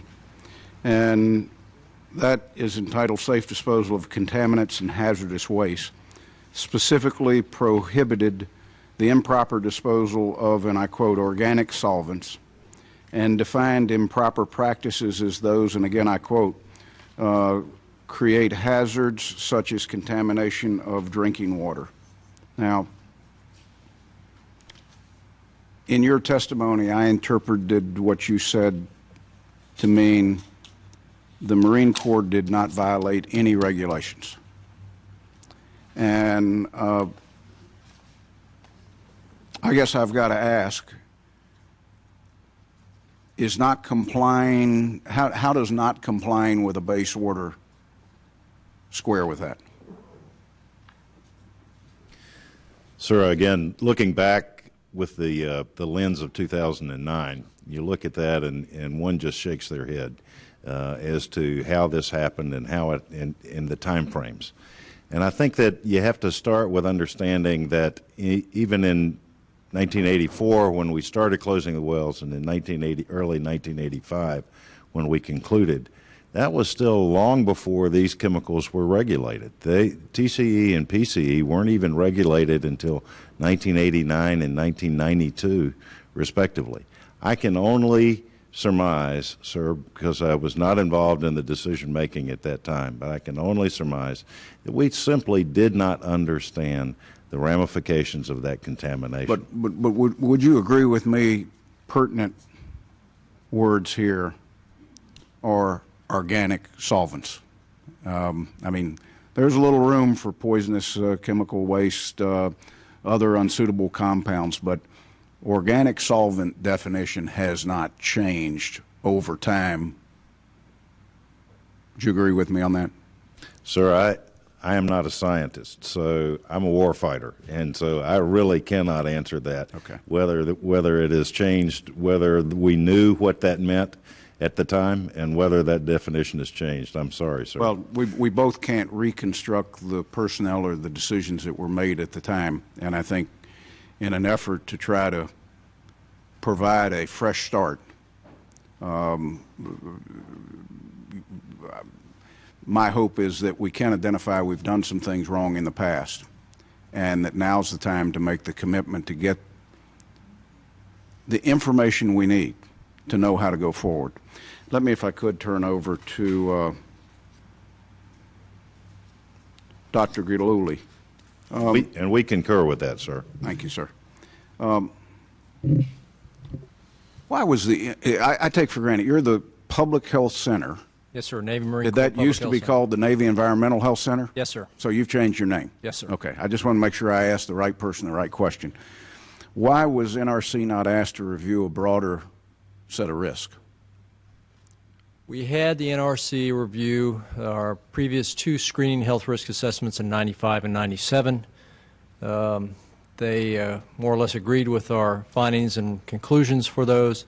Well, the 2000 draft that they reviewed, they found, they raised several questions. How did you incorporate into the final rule what they raised? Yes, sir. We took their recommendations seriously. We worked approximately 6 more months just working those issues, incorporating where we could their primary issues about reducing the uncertainty and better characterization of the health risks. We provided to them a 100-page report that listed point by point which of those items we could actually do that were practicable at that point in time, and they were included in the final report. But several of the issues were structural problems with the way you conducted your analysis throughout the thing. I'm not sure how you could go back and remediate that unless it was to guess. Well, I think I should back up. Number one is when we first asked the National Research Council, to look at the report, typically you have an opportunity to discuss with them what you intend to do on site, and we were not able to because the Department of Justice had litigation ongoing.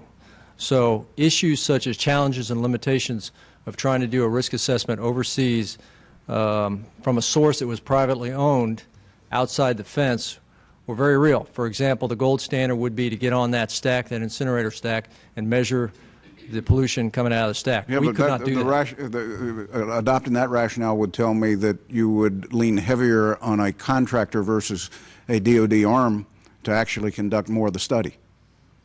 Well, it's a team approach. We had both contractors Okay.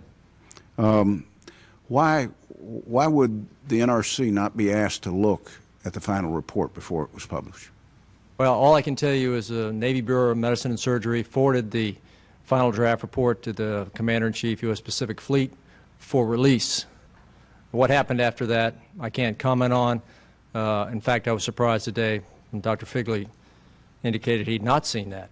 So, Mr. Resta, in your testimony, first paragraph of burn pits, you said it should be used to minimum extent possible based on the operational situation.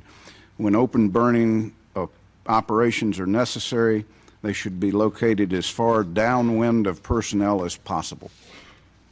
That would suggest that there's a human risk to those burn pits. Am I making the right assumption? Yes, sir, you are. It's breathing smoke is not healthy. Then share with me this. Earlier this year, in the Defense Authorization Bill, I offered an amendment to study the issue of burn pits.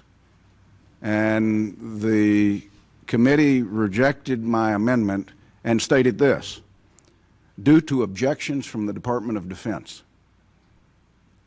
Share with me any rational reason why the Department of Defense would not want to know whether burn pits had more than just smoke inhalation problems for our troops. I certainly can't speak for the Department of Defense. Given where I'm located in the Department of Army, I can hypothesize that perhaps our objections were is that we're already working with the National Academy of Sciences on that very issue.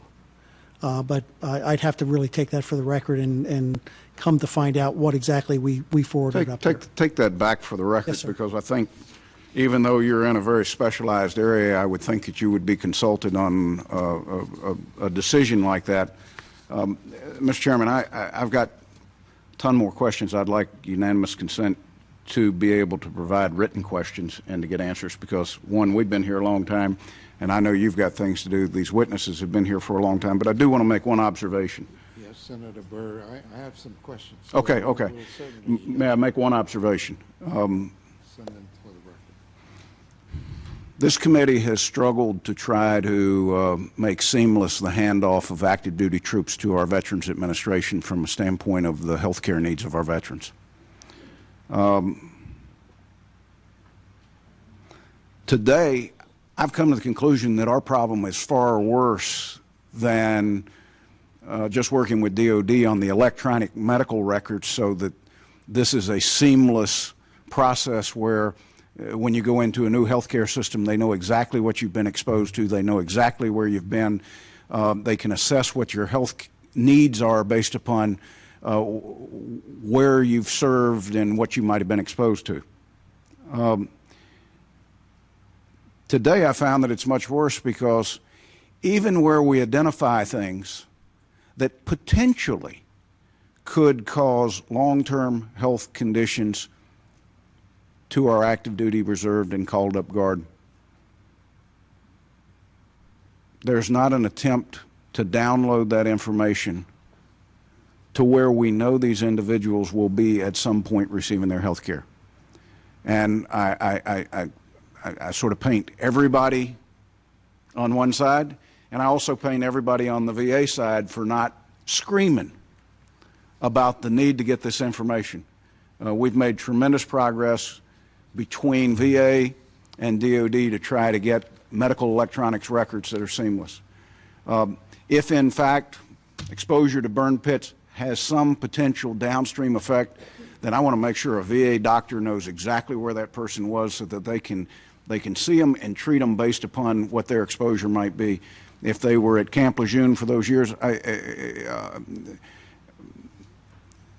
that is absolutely essential to the VA side to take care of them. If they were exposed to an incinerator, and that really doesn't matter what the conclusion of the report was, that's pertinent information to a medical doctor who's making a decision about an individual based upon what he sees and what he reads. And if he only has what he sees, the care cannot be as complete as if he matches that with what he reads. So I would hope on both sides of this table at the VA, we become proactive at asking for the information that's pertinent to delivering care to these warriors. On the active duty side, that we understand this is not about minimizing the potential effects of what we're in charge of. It's making sure that we get the most pertinent information to all the people that can affect the best quality of life long term for the individuals that may or may not have been affected. Again, I thank all of you for your testimony. Thank you, Mr. Chairman. Thank you very much, Senator Burr. This has been a great hearing. In closing, I again want to thank all of our witnesses for appearing today and for your responses as well. To the veterans and family members of veterans affected by the exposures discussed today, I truly appreciate your willingness to share your stories with the committee. Understand that these deeply personal matters are sensitive and not always easy to speak so freely about. As chairman, I am committed to ensuring that VA continues to study the health effects related to these exposures, and that VA adapts to meet the treatment needs of individuals affected by toxic exposures. As I mentioned in my opening statement, in order for VA to do this, DoD must first determine who was exposed and what they were exposed to, and the health consequences of such exposure. The information must then be shared with VA. This committee is not charged with direct oversight of DoD that falls to the Armed Services Committee. However, this committee shares responsibility for oversight where the roles of DoD and VA intersect, and we share several members, including me and Senator Burr.